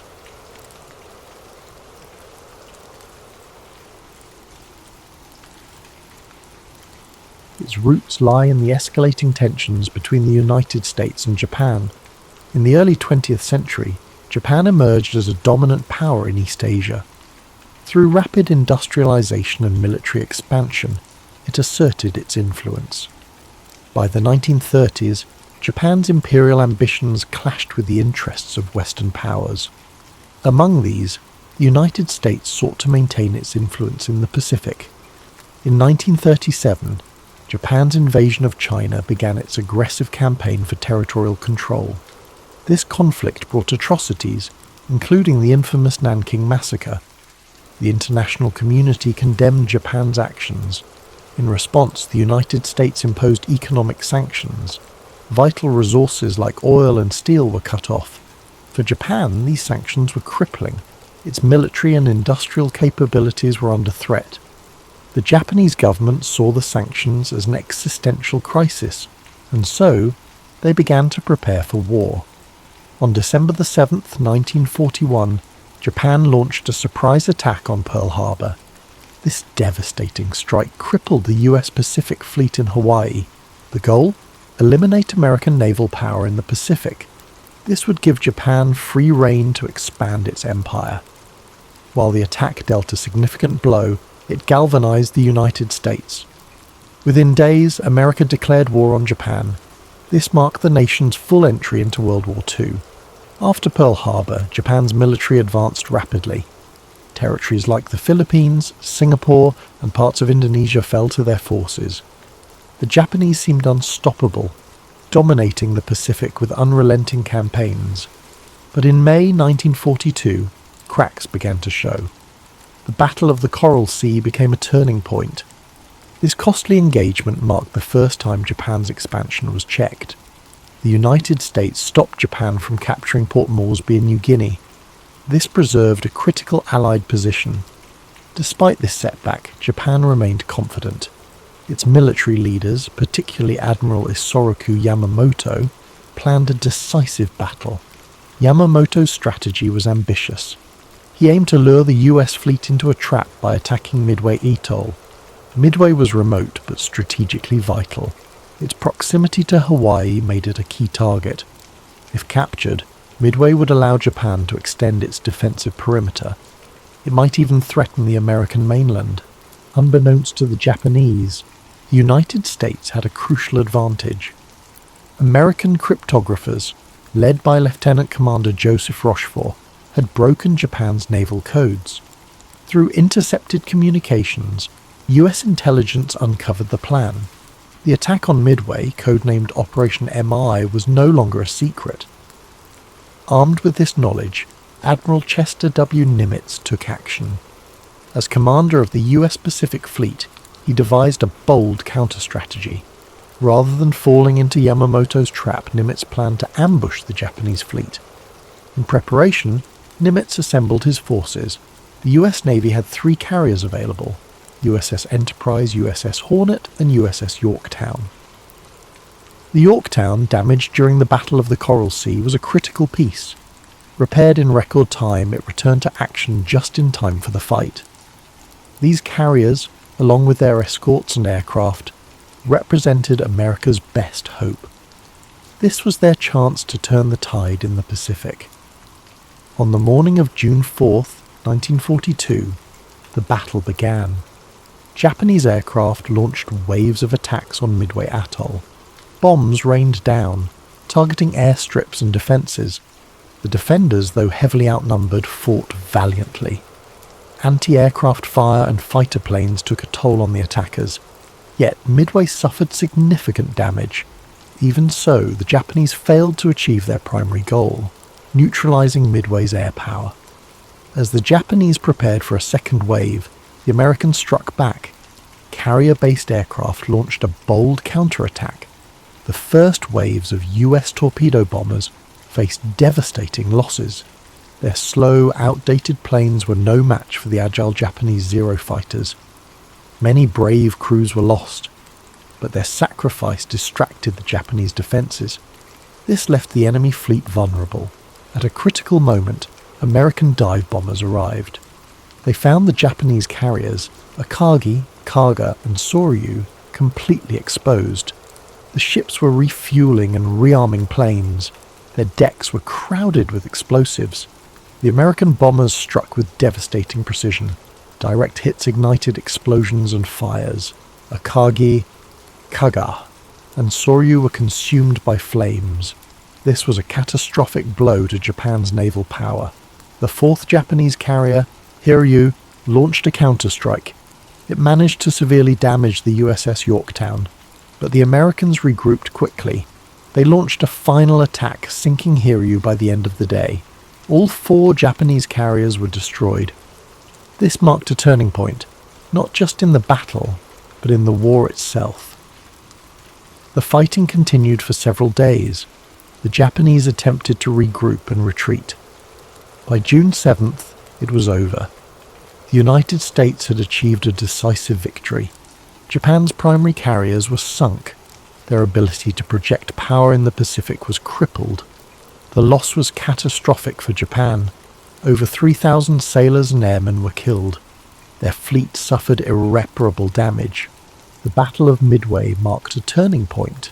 Japan, once seemingly invincible, was now on the defensive. The United States began a bold campaign of island hopping. Strategic locations were captured one by one. Step by step, they pushed closer to Japan. Midway reshaped the nature of naval warfare. The battle proved the central role of aircraft carriers. It signaled the end of the battleship era. Beyond its strategic significance, Midway is remembered for its human cost. The courage of American pilots was extraordinary. They faced overwhelming odds with determination. The resilience of sailors aboard the Yorktown and other ships was inspiring. Their sacrifices showed the strength of the human spirit, even in the face of adversity. Today, Midway Atoll is a wildlife refuge. Its calm waters and quiet shores stand in contrast to the chaos it once endured. This peaceful place is a testament to those sacrifices. It reminds us of the price paid for peace. The story of Midway teaches us many things: the power of strategy, the importance of intelligence, and the unity needed to overcome the greatest challenges. As you rest tonight, reflect on this story. Picture the vast Pacific Ocean. Imagine its waves, now peaceful and still. Think of the bravery of those who fought for a brighter future. Let their sacrifices bring you calm and hope. The impact of Midway did not end with the sinking of Japan's carriers. Its effects echoed across the Pacific and beyond. For Japan, the loss was a strategic disaster. 4 carriers were destroyed: Akagi, Kaga, Soryu, and Hiryu. These ships were the core of the Imperial Japanese Navy's striking force. Their destruction ended Japan's ability to conduct large-scale offensives. The loss of experienced pilots and aircrew was another blow. Unlike the United States, Japan struggled to replace its forces. Its industrial capacity and training programs were limited. The expertise of the aviators lost at Midway was irreplaceable. This left the Japanese fleet at a growing disadvantage in later battles. For the United States, Midway was a game-changer. Victory allowed the US to shift from defense to offense. The Pacific, once dominated by Japan, began to change.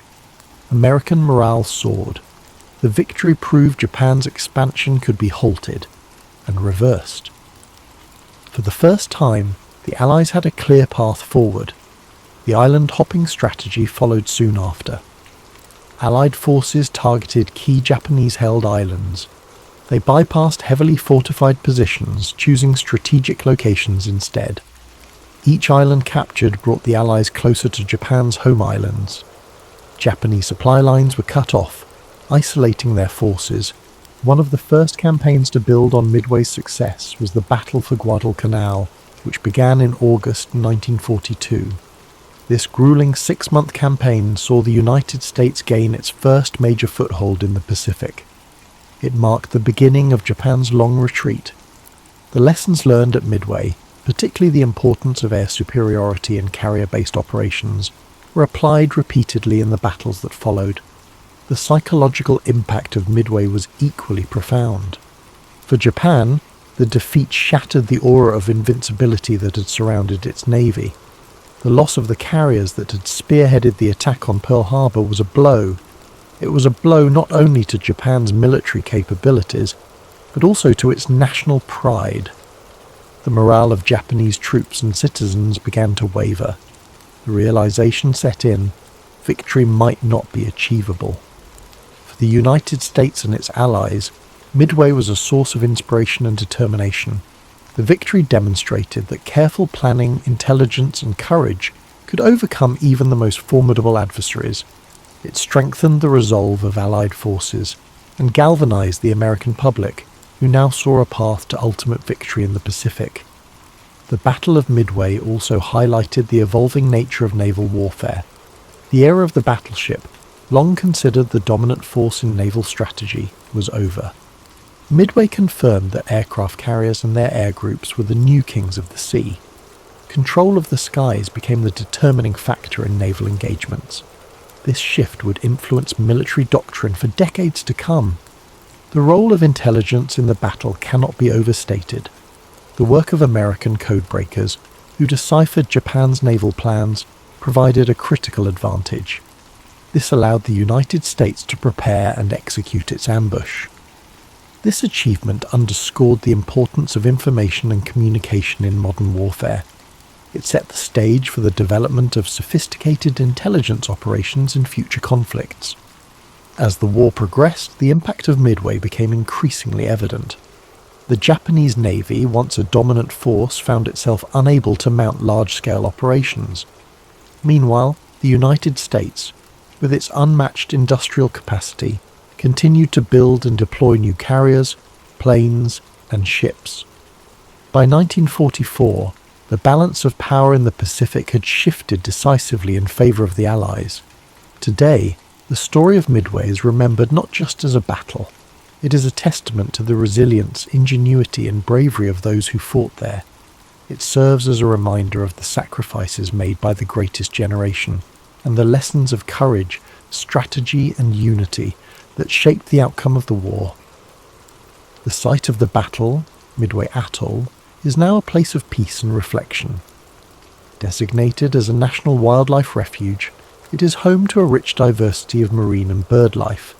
A far cry from the chaos of war that once engulfed its waters, the atoll stands as a symbol of renewal and a tribute to the resilience of nature and humanity alike.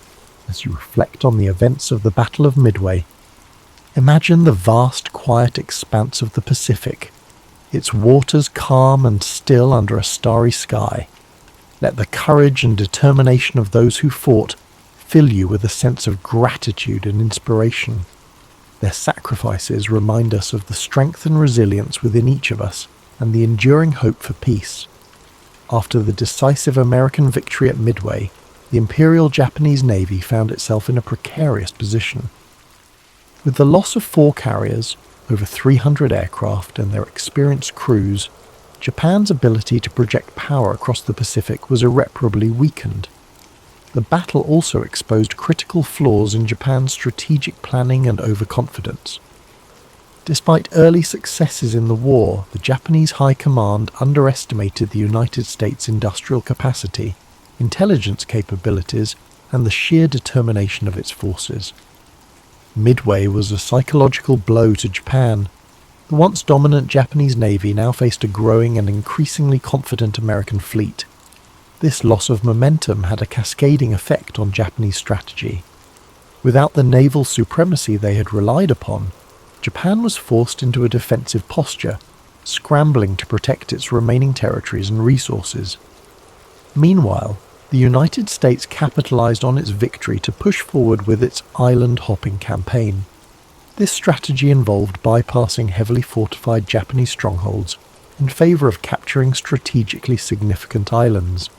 Each island seized became a stepping stone toward Japan itself, providing bases for air operations, supply lines, and staging areas for future assaults. One of the first major campaigns following Midway was the Battle for Guadalcanal, which began in August 1942. Guadalcanal was a grueling and protracted campaign, lasting 6 months and testing the endurance of both American and Japanese forces. The lessons learned at Midway played a crucial role in this battle, particularly the importance of air superiority and naval coordination. Guadalcanal marked the first significant offensive by Allied forces in the Pacific and further demonstrated Japan's inability to sustain its initial advances. The importance of logistics and industrial capacity, highlighted by Midway, became even more apparent as the war progressed. The United States, with its vast industrial resources, was able to replace ships, aircraft, and personnel at a pace that Japan could not match. For every carrier Japan lost at Midway, the US was building multiple new carriers, along with the planes and crews needed to operate them. This overwhelming production capacity allowed the Allies to maintain pressure on Japan across multiple fronts. The Battle of Midway also influenced the development of naval warfare tactics and technology. The battle demonstrated the importance of aircraft carriers as the centerpiece of naval strategy, relegating battleships to a secondary role. The lessons learned at Midway shaped the way future naval engagements were fought, with an emphasis on air power, intelligence, and mobility. Intelligence gathering, which had played such a pivotal role at Midway, continued to be a critical factor in the Allied war effort. The success of American cryptographers in breaking Japanese codes allowed the US to anticipate and counter Japanese moves throughout the war. This advantage helped secure victories in battles such as the Philippine Sea and Leyte Gulf, further eroding Japan's ability to wage war. As the war drew closer to Japan's home islands, the effects of Midway became even more pronounced. The loss of carriers and pilots at Midway created a gap in Japan's naval and air capabilities that it could never fully close. By the time of the Battle of the Philippine Sea in 1944, often referred to as the Great Marianas Turkey Shoot, Japanese pilots were so inexperienced that American forces decimated them with relative ease. This imbalance in skill and resources can be traced back to the setbacks Japan suffered at Midway. The legacy of Midway extends beyond its military and strategic implications. It became a symbol of resilience, ingenuity, and the importance of unity in the face of adversity.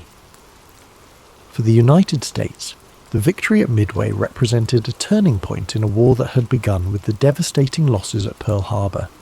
It demonstrated that the American spirit, coupled with innovation and strategy, could overcome even the most formidable challenges. The men who fought at Midway left a lasting impact on history. Their courage and sacrifice are remembered not just in the annals of military history, but also in the hearts of those who understand the profound cost of war. Many of the pilots, sailors, and officers who served in the battle went on to play key roles in subsequent campaigns, carrying with them the lessons and experiences of Midway. Today, the site of the battle remains a place of quiet reflection.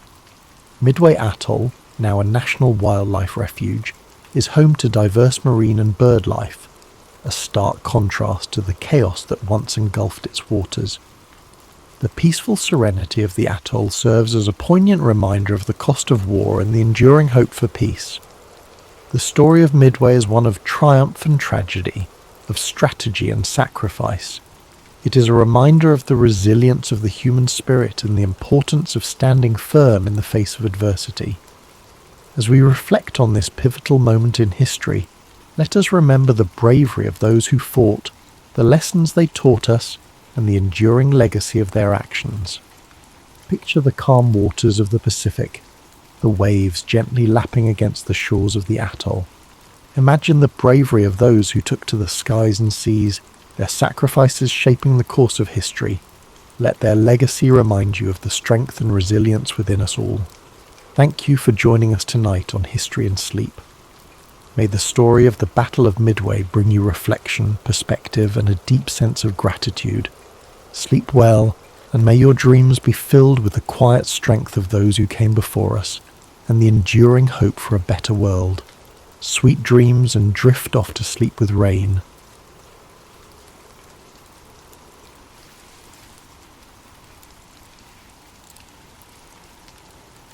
In the early years of World War II, as Allied forces faced relentless pressure from the Axis powers, a unique idea began to take shape within the US Army.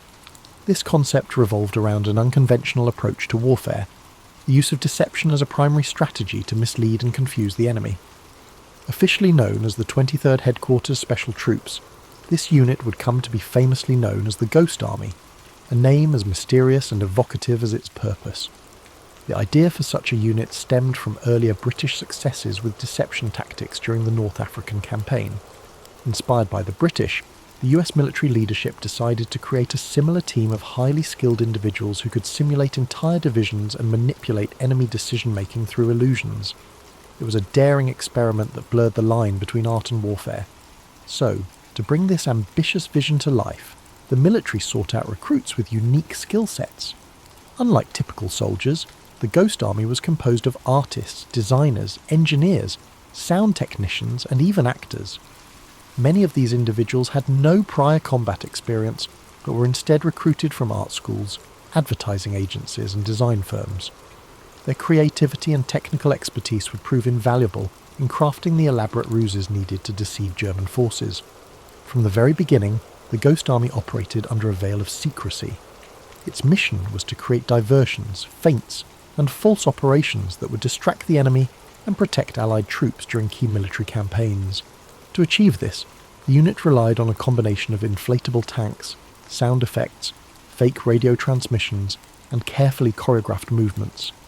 Each tactic was meticulously planned and executed, often under immense pressure and with no room for error. One of the Ghost Army's most ingenious methods involved the use of inflatable equipment.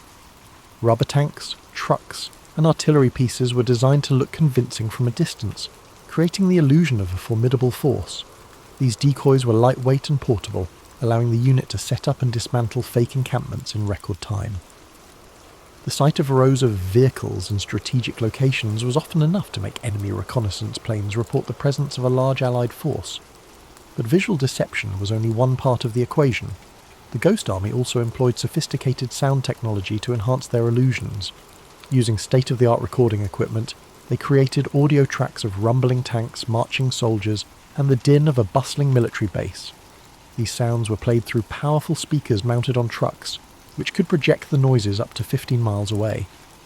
The combination of visual and auditory deception created an immersive experience that fooled even the most seasoned enemy commanders. The third key element of the Ghost Army's strategy was radio deception. Skilled operators mimicked the communication styles and routines of real Allied divisions, transmitting fake orders and messages to confuse German intelligence. This tactic, known as spoof radio, was critical in convincing the enemy that they were facing a much larger force than was actually present. The Ghost Army's success depended on collaboration and meticulous attention to detail. Each member of the unit had a specific role to play, whether it was painting camouflage patterns, designing inflatable decoys, or coordinating the placement of sound equipment. Their ability to work together seamlessly under tight deadlines was a testament to their dedication and resourcefulness. As the unit prepared for its first major operation, the stakes were high. The Ghost Army had been entrusted with a mission that could determine the success or failure of the broader Allied campaign. Despite the pressure, the men and women of the Ghost Army approached their work with a sense of purpose and creativity that set them apart. This unconventional army, born from a blend of grit and necessity, would go on to play a pivotal role in the Allied victory. Its members knew that their work would remain shrouded in secrecy for decades, but they were driven by a shared belief in the importance of their mission. The Ghost Army was not just a collection of soldiers, it was a testament to the power of imagination in the face of adversity. The Ghost Army's first significant test came in the summer of 1944, shortly after the D-Day landings in Normandy. As Allied forces pushed inland from the beaches, they faced fierce resistance from German troops determined to hold their ground. The Ghost Army's role in this critical phase of the war was to draw enemy forces away from key objectives, creating opportunities for the main Allied forces to advance. Operation Brest was the unit's debut, a deception campaign designed to divert German attention away from an Allied push toward the strategically important port of Brest in northwestern France. Brest was vital to the German war effort as it served as a major naval base and supply hub. Capturing it would severely disrupt German logistics and communications. However, the city was heavily fortified, and a direct assault would result in significant Allied casualties. The Ghost Army's task was to stage a diversion that would weaken the German defences in Brest and allow the Allied forces to strike more effectively. Setting up for the operation required precision and coordination. The unit selected a location approximately 20 miles from Brest to establish their fake encampment. Using inflatable tanks, artillery pieces and supply trucks, they created the illusion of a large Allied division preparing to attack. From a distance, the scene appeared entirely authentic. Rows of vehicles were arranged strategically, while soldiers in the unit moved around the encampment to enhance the illusion. Sound played a critical role in the deception. The Ghost Army's engineers worked tirelessly to create realistic audio effects that mimic the sounds of an actual military base. Recordings of clanging metal, rumbling engines, and even the distant hum of conversations between soldiers were played through their powerful speakers. These sounds created the impression of an active and bustling division preparing for battle. Radio deception added another layer of authenticity to the ruse. Skilled operators broadcast fake transmissions that mimicked the communication patterns of a real Allied unit. These messages included requests for reinforcements, logistical updates, and discussions of an impending attack. The broadcasts were carefully timed and phrased to ensure they aligned with the visual and auditory elements of the deception. The German response to the operation demonstrated the effectiveness of the Ghost Army's tactics. Believing that a major Allied offensive was imminent, German commanders redeployed troops and resources to counter the perceived threat. This shift in focus weakened their defences in Brest, allowing the actual Allied forces to exploit the vulnerability and launch a successful assault on the city. Despite the operation's success, the Ghost Army faced immense challenges. Operating in enemy territory meant that the unit was constantly at risk of discovery.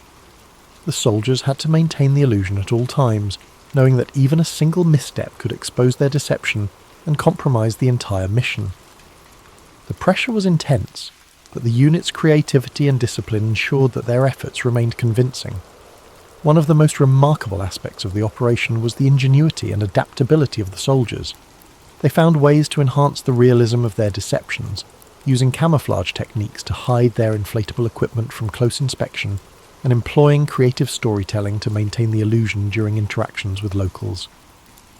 The success of Operation Brest solidified the Ghost Army's reputation as a critical asset to the Allied war effort. Their ability to manipulate enemy movements and create opportunities for the main forces to advance demonstrated the power of unconventional warfare. It also reinforced the importance of teamwork and innovation in overcoming seemingly insurmountable challenges. As the Ghost Army prepared for future missions, they carried the lessons of Operation Brest with them. The experience had tested their resolve and resourcefulness, but it had also proven that their unique approach to warfare could have a profound impact on the outcome of the conflict. The Ghost Army continued to hone its craft, with each operation showcasing an evolution in its tactics. Their next assignments spanned across Europe, where the stakes remained high and precision was essential. In the summer of 1944, the unit supported the Allied advance through France, setting up elaborate illusions to divert German forces from real targets like the River Seine crossings. Their purpose was simple yet crucial: to mislead and confuse the enemy at every turn, allowing the Allied forces to gain strategic advantages. Their efforts involved even more synchronized deception: perfectly crafted inflatable units, convincing radio transmissions, and immersive soundscapes. As the war progressed, the unit's techniques became increasingly sophisticated, with inflatable tanks, trucks, and artillery pieces designed to look even more realistic. These decoys, placed at key locations, tricked German reconnaissance aircraft into reporting large concentrations of Allied forces, buying the real Allied troops precious time. The Ghost Army also refined their use of sound. Engineers strategically placed speakers to project the noises of marching soldiers, machinery and military equipment, rumbles and roars that mimicked an army on the move. Every detail was crafted to ensure the illusion of a bustling military operation. The sound of distant engines, the hum of generators, and the steady murmur of soldiers' conversations were all carefully arranged to create an environment that felt real from miles away. At night, the Ghost Army employed even subtler tricks. Soft, low-frequency noises were played to mimic the natural rhythm of an army resting. These soothing sounds blended seamlessly into the nighttime air, giving the impression of soldiers quietly going about their business, resting for the night. The flicker of campfires could be seen in the distance, their warm glow painting an image of a calm, yet prepared, military camp. These sounds and visuals were designed to not only confuse the enemy, but to offer a momentary sense of peace in the midst of an otherwise chaotic landscape. These moments of quiet illusion brought surprising calm to their surroundings, even as the war raged on just beyond. The soldiers of the Ghost Army knew how to maintain their focus and composure in these difficult circumstances. They understood that mental clarity was just as important as strategic deception. In a time of high tension, they found ways to stay grounded, creating calm moments of respite amid the storm. Their ability to remain level-headed in the face of danger was as vital as the visual and auditory tricks they employed. For listeners tonight, imagine the gentle hum of a fictional camp blending into the stillness of the night. Picture the soft creaking of tents in the breeze, the steady rhythm of soldiers moving quietly about their business, and the flickering glow of a distant campfire. feel the peaceful atmosphere surrounding you as you let the comforting sounds lull you into a sense of ease. These men and women, though constantly at risk and surrounded by danger, mastered the art of finding peace within chaos, much like how you can let the stillness of the moment help you unwind and drift into sleep. By the end of World War II, the Ghost Army had completed over 20 missions in Europe, each one contributing to the success of the Allied forces in ways that were largely unseen and often unrecognised. Their ability to deceive the enemy through innovative tactics, creating false signals, fake camps, and even misleading decoy operations, had played a vital role in ensuring the success of major offensives. Yet, despite their success, the full story of the Ghost Army was kept a secret for decades after the war. As the war drew to a close, the Ghost Army was disbanded, and many of its members returned to civilian life. For years, the men who served in the unit were sworn to secrecy about their operations. The story of their deception, their creativity, and their courage in the face of danger remained hidden, with only a few veterans quietly sharing their experiences. For many years, the Ghost Army's contribution was overshadowed by more well-known military victories, as the world moved forward and focused on rebuilding after the war. However, as the years passed, a renewed interest in World War II and its lesser-known heroes began to emerge. The story of the Ghost Army started to surface, with veterans coming forward and sharing their accounts. Documentaries, books, and interviews helped shed light on the incredible role this group of men had played during the war. Slowly, the world began to recognise the significance of their work and the ingenuity behind their methods of deception. For those who had served in the Ghost Army, their experience was a mix of pride and humility. They had been part of a covert operation that required tremendous skill, teamwork, and bravery. Yet their efforts had often gone unnoticed by the general public. As they shared their stories, they also spoke of the deep bonds formed among the members of the unit, the camaraderie that had sustained them in the face of danger, and the immense satisfaction of knowing they had helped bring an end to one of the darkest chapters in history. As time passed, the Ghost Army became a symbol of how ingenuity and creative thinking can make a difference in the most difficult of circumstances. Their legacy is one of perseverance, resourcefulness, and the ability to turn the tide of battle with nothing more than illusion. The Ghost Army proved that even in the most dire situations, the human spirit can find a way to rise above adversity. Think of how the men of the Ghost Army must have felt as they walked away from their missions, knowing they had made an impact in a war that shaped the world. Their contributions, though not widely known at the time, were just as significant as any traditional battle fought on the front lines. Just as the Ghost Army worked quietly and methodically to achieve their goals, you too can find peace and calm in the quiet moments, allowing your mind to unwind and your body to rest. Their story is a reminder that sometimes the most profound victories are those achieved in silence, in the stillness of the night when no one is watching. And as you settle into this peaceful moment, you can take solace in the knowledge that even the smallest actions can have a far-reaching impact. Feel the weight of the day lifting from you, just as the Ghost Army lifted the burden of deception from the shoulders of the Allied forces. Although the Ghost Army's work was shrouded in secrecy during and immediately after World War II, their legacy would not remain hidden forever. In the years following the war, the significance of their contribution began to emerge, as historians, veterans, and the public began to recognise their invaluable role in shaping the outcome of the war. What began as a covert operation to mislead the enemy had become a model of ingenuity, resourcefulness, and courage. The methods developed by the Ghost Army using sound, deception, and visual illusions would go on to influence military strategies for years to come. The concept of psychological warfare, where the mind is targeted as much as the body, became more widely accepted. These tactics would inform future military operations, as the lessons learned from the Ghost Army's success were incorporated into modern military doctrine. In addition to their impact on military strategy, the Ghost Army story had an emotional and cultural effect. For many years, their deeds went largely unrecognised, but as veterans began to speak out, their experiences resonated with people around the world. The fact that these soldiers had risked everything in a war they could not speak about for decades touched a deep chord. Their bravery, commitment, and camaraderie served as a reminder of the quiet acts of heroism that often go unnoticed in the shadow of more traditional battles. The Ghost Army's efforts also began to be recognised in popular culture. Films, books, and documentaries began to tell their story. ensuring that future generations would understand the significance of their work. Their role in World War II became more than just a historical footnote. It became a symbol of how innovation and creativity could be wielded in the service of a greater cause. Let this story of unexpected heroism inspire you. The men who served in the Ghost Army did not seek fame or glory. Instead, they focused on a mission that was far greater than themselves. Their quiet dedication to their craft echoes in the background of history, just as the calm sounds of the world around you do now. As you relax deeper, allow this story to calm your mind like a sweet melody, or a peaceful nightfall that quietly surrounds you. The knowledge that these men contributed in ways that were largely unseen allows us to reflect on how every action, no matter how small or seemingly insignificant, can contribute to something much larger.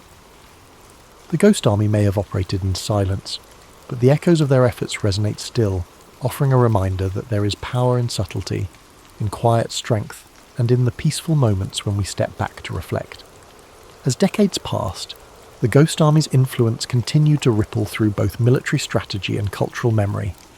The quiet genius of their operations, blending deception with cutting-edge technology, was not just a wartime tactic, but a profound lesson in the value of innovation under pressure. While the techniques they pioneered were initially dismissed as a curiosity, they eventually became essential components of modern military operations, especially in the realms of psychological warfare and tactical deception. Following the war, the value of the Ghost Army's contribution was recognised in unexpected ways. The unit had shown that military success didn't always require sheer force. Sometimes, it was the ability to create uncertainty in the enemy's mind, to disorient, confuse, and mislead. This shift in understanding emphasised the power of non-violent methods in warfare, laying the groundwork for the evolution of modern intelligence operations. Beyond their impact on military tactics, the Ghost Army became a symbol of strength, something that went beyond traditional acts of greatness. The members of this unique unit, ordinary men who found extraordinary ways to serve their country, reminded us that contributions to a greater cause often come in unconventional forms. Veterans who had served in the unit began to tell their stories, and these accounts related deeply with people across the world. The idea that such a vital part of World War II was unsolved for so long made up for the overlooked contributions of everyday individuals. It helped reshape the way we perceive wartime contributions and made it clear that only large, obvious victories are worth remembering. Over time, museums, documentaries, and even novels began to explore their story, bringing to light the importance of creativity in warfare. It wasn't just about military strategy. It was about the courage to think outside the box and confront the enemy with tactics that weren't rooted in physical might, but in the power of perception. These stories remind us that we too can find strength in quiet persistence, and that the solutions to challenges may lie not in confrontation, but in innovation. Now, as you find yourself in a state of ease, the quiet whisper of history lingers. The Ghost Army's legacy teaches us that even in the most uncertain times, there is power in calm and quiet strategy. Feel the weight of your body easing, each muscle unwinding and softening, as you allow yourself to drift deeper into calm rest like a warm blanket. Just like the Ghost Army's methods that brought clarity and purpose amidst chaos, this quiet moment brings peace to your mind and body.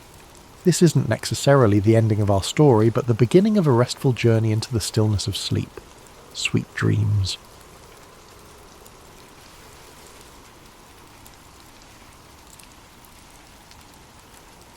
Charles Darwin, one of the most influential figures in science, is often remembered for his groundbreaking work on evolution. But his journey to understanding the origins of life on Earth was anything but straightforward. Born in 1809 in Shrewsbury, England, Darwin grew up in a world where scientific exploration was on the rise, but the idea of evolution was not yet widely accepted. His life was filled with scientific curiosity, challenging ideas, and a journey across the world that would forever alter the way humanity viewed itself. Darwin was born to a family of notable individuals. His father, Robert Darwin, was a wealthy physician, and his mother, Susanna, came from the Wedgwood family, known for their pottery business. Tragically, Darwin's mother passed away when he was just 8 years old, leaving a profound impact on him. His father, who had high hopes for him to follow in his footsteps as a physician, sent him to medical school at the University of Edinburgh when he was 16. But Darwin's interests lay elsewhere. He found the practice of medicine distasteful, particularly surgery, which he thought was barbaric. But it wasn't just medicine that failed to capture his imagination, it was the traditional academic curriculum. Instead, Darwin was drawn to the natural sciences, particularly geology and biology, subjects that were not typically emphasised in the medical field. He would spend his free time collecting specimens and studying the natural world around him. However, despite his deepening passion for natural history, Darwin did not excel in his medical studies. His father, frustrated with his son's lack of progress, sent him to Christ College in Cambridge, hoping that he might find a new direction in life. It was there that Darwin's fascination with natural history truly took off. Under the guidance of influential professors, including botanist John Stevens Henslow, Darwin began to focus his attention on the study of nature, a decision that would eventually lead him to the discovery of the theory of evolution. During his time at Cambridge, Darwin formed a close friendship with Henslow, who encouraged him to pursue a career in natural history. Darwin graduated with a Bachelor of Arts degree in 1831 and, despite having no formal training in the field, decided to join the HMS Beagle on a voyage around the world. It was on this journey that Darwin would begin to develop his ideas about natural selection and the evolution of species. The voyage of the Beagle began in 1831 and lasted nearly 5 years, taking Darwin to places as far as South America, the Galapagos Islands, Australia, and Africa. The trip provided Darwin with an unparalleled opportunity to observe the natural world in its most diverse forms. He meticulously collected specimens of plants, animals, and fossils, and took detailed notes on his observations. It was during his time in the Galapagos Islands, however, that Darwin made a discovery that would change everything. He noticed that the finches on the islands were all similar, but had distinct variations in their beaks depending on the type of food available. This observation led him to question the idea that species were fixed and unchanging. Darwin began to develop a theory that species were not created in their present form, but evolved over time, adapting to the environment in which they lived. He proposed that the differences between species were a result of small changes accumulated over generations, with those organisms better suited to their environments surviving and passing on their advantageous traits. This idea, known as natural selection, became the cornerstone of Darwin's theory of evolution. Upon returning to England in 1836, Darwin began to work on his observations from the voyage. He spent the next several years analysing his findings, corresponding with other scientists and developing his ideas. It was a slow and meticulous process. He was reluctant to publish his ideas, knowing that they would be controversial. The scientific and religious communities of the time were heavily invested in the idea of creationism, the belief that life was created by a divine being in its present form. Darwin's theory of evolution challenged this deeply held belief, and he feared the backlash that would come with publishing his ideas. In 1859, after more than 20 years of research, Darwin finally published his most famous work, On the Origin of Species. The book outlined his theory of evolution by natural selection, and it quickly became one of the most influential scientific works of all time. The reaction to the book was mixed. Many scientists praised Darwin's work, recognizing the evidence he had gathered and the implications of his theory. However, the religious community was outraged, and the book sparked a fierce debate that continues to this day. One of the most significant aspects of Darwin's theory was its challenge to the traditional view of creation. Prior to Darwin, the widely accepted belief was that species were fixed and immutable, created by God. Darwin's theory of natural selection suggested that species could change over time, and that all life on Earth shared a common ancestry. This idea was revolutionary, and it provided a scientific explanation for the diversity of life on Earth that did not rely on divine intervention. Despite the controversy surrounding his work, Darwin continued to defend his theory and expand upon it throughout his life. In addition to his work on evolution, he made important contributions to fields such as geology, biology, and anthropology.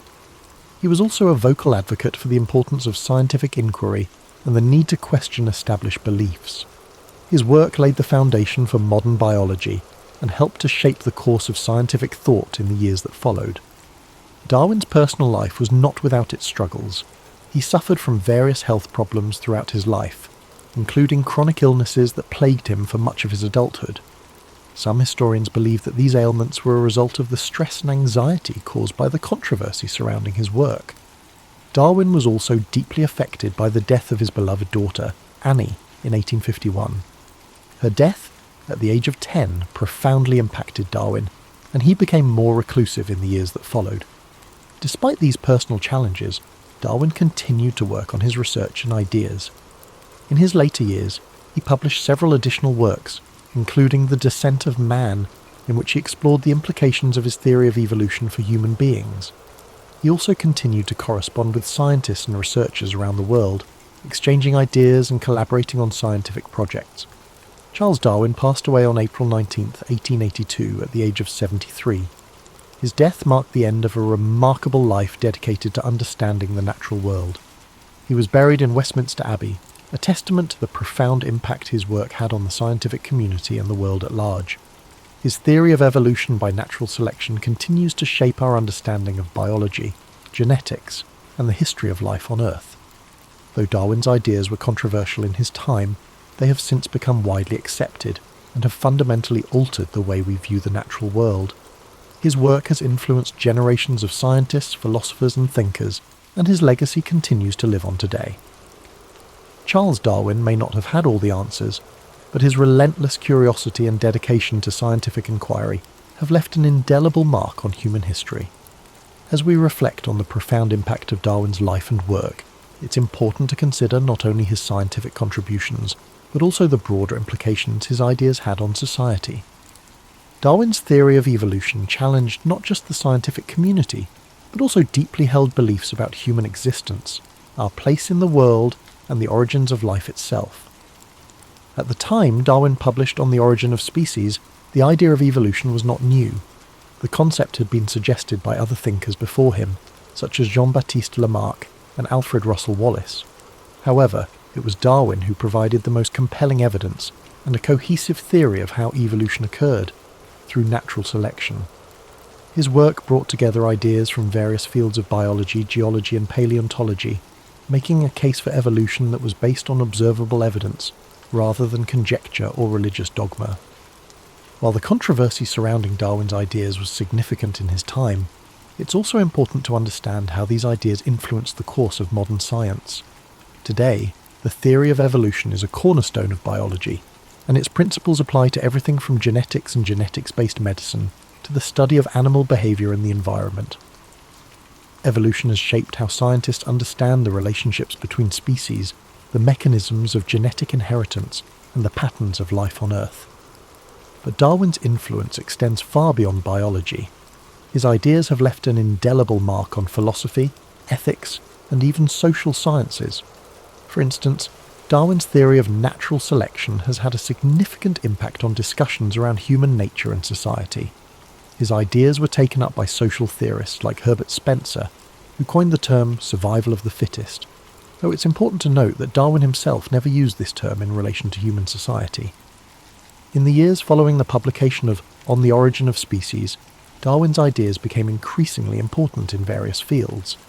The study of genetics, which would come to prominence in the early 20th century, provided further support for Darwin's ideas, as it became clear that inheritance patterns followed the principles of evolution. Additionally, the study of fossils and ancient life forms revealed a more complex and nuanced picture of the history of life on Earth, further validating Darwin's theory. However, despite the acceptance of Darwin's theory among the scientific community, challenges to his work have remained. One of the most enduring debates centres on the concept of human evolution. While the evidence for evolution among animals is overwhelming, questions about the specifics of human evolution, particularly the origins of human consciousness, continue to be explored and debated by scientists. While Darwin may never have fully anticipated the extent of his impact, his work laid the groundwork for numerous scientific advancements in the 19th, 20th, and 21st centuries. His life serves as a reminder of the power of curiosity and the importance of asking bold questions, no matter how challenging the answers may be. As we continue to advance our understanding of life on Earth, Darwin's legacy continues to inspire new generations of scientists to think critically, explore deeply, and challenge established norms. Darwin's work was not without its personal struggles, as we have mentioned. His health issues, combined with the weight of the controversies surrounding his ideas, made his life difficult at times. Yet, his perseverance in the face of these challenges is something that stands as a testament to his dedication to science. Darwin's story reminds us that even in the face of opposition, persistence and a commitment to truth can lead to monumental discoveries that change the world. Looking at Darwin's life, it's clear that scientific discovery is not a lone pursuit.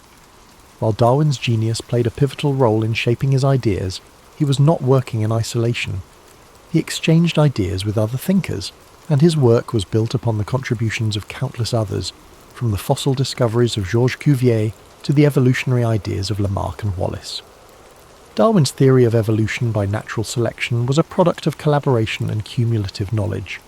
His ability to synthesize diverse information into a comprehensive theory is part of what makes his work so enduring. As we think about the life of Charles Darwin, it's helpful to consider how his legacy continues to shape the way we view the world. The theory of evolution is more than just a scientific idea. It's a lens through which we can understand the complexity and interconnectedness of life. From the smallest microbes to the most complex animals, the principles of evolution offer us insight into the forces that have shaped life on Earth. And as we relax, letting these thoughts wash over us, it's also worth remembering that Darwin's journey was not just about intellectual achievement, it was also about a lifelong pursuit of understanding the natural world, a curiosity that led him to travel to remote corners of the world, observe the diversity of life, and contemplate the profound questions about existence that we all share. In the end, Charles Darwin's story is a reminder that the quest for knowledge is a never-ending journey, and that even the most revolutionary ideas come from a deep sense of wonder and exploration. His life encourages us to question, to observe, and to appreciate the mysteries of the natural world, all while being open to new ideas that challenge the status quo. It's important to consider not only his revolutionary scientific theories, but also the broader context in which his work unfolded. Darwin lived in a time of significant social, political, and intellectual change, and his ideas both reflected and contributed to these shifts. The 19th century was a period marked by advances in industrialization, the expansion of the British Empire, and the rise of new scientific disciplines. It was also a time when traditional beliefs about the natural world were increasingly being challenged, as new discoveries in fields such as geology, astronomy, and biology began to question the long-held notions of creation. In the years leading up to Darwin's voyage on the HMS Beagle, Europe was undergoing a scientific revolution. Scientists were increasingly looking beyond religious explanations for natural phenomena and seeking empirical evidence to understand the world. The work of figures like Sir Isaac Newton, who had established the laws of physics, and James Hutton, who had developed the theory of uniformitarianism in geology, set the stage for Darwin's own discoveries. Hutton's idea that the Earth was shaped by slow, gradual processes over time influenced Darwin's thinking on the gradual nature of evolution. Darwin's voyage aboard the Beagle in the 1830s was not just a scientific expedition. It was an intellectual journey that would shape his worldview. The places he visited, from the volcanic islands of the Galapagos to the diverse ecosystems of South America, provided him with a rich tapestry of evidence that would help him piece together the theory of evolution. However, Darwin's observations were not just about collecting data, they were about questioning the nature of life itself. As he witnessed the diversity of species and the variations within them, he began to realize that the differences were not merely superficial, but were the result of deep, underlying processes that could be understood through science. One of the most striking aspects of Darwin's work is the way he combined observation, experimentation, and theory. His meticulous attention to detail and his ability to synthesize information from various fields, botany, geology, zoology, and more, allowed him to develop a comprehensive theory of evolution.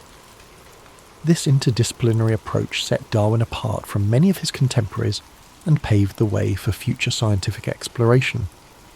Yet, despite his groundbreaking ideas, Darwin was deeply aware of the potential repercussions of his work. He knew that the implications of his theory would challenge not only the scientific community, but also the broader cultural and religious views of the time. Darwin was not the first to suggest that species might evolve over time. Lamarck had proposed an early theory of evolution, and Wallace had arrived at similar conclusions independently. However, Darwin's theory of natural selection was different because it provided a mechanism for how evolution occurred.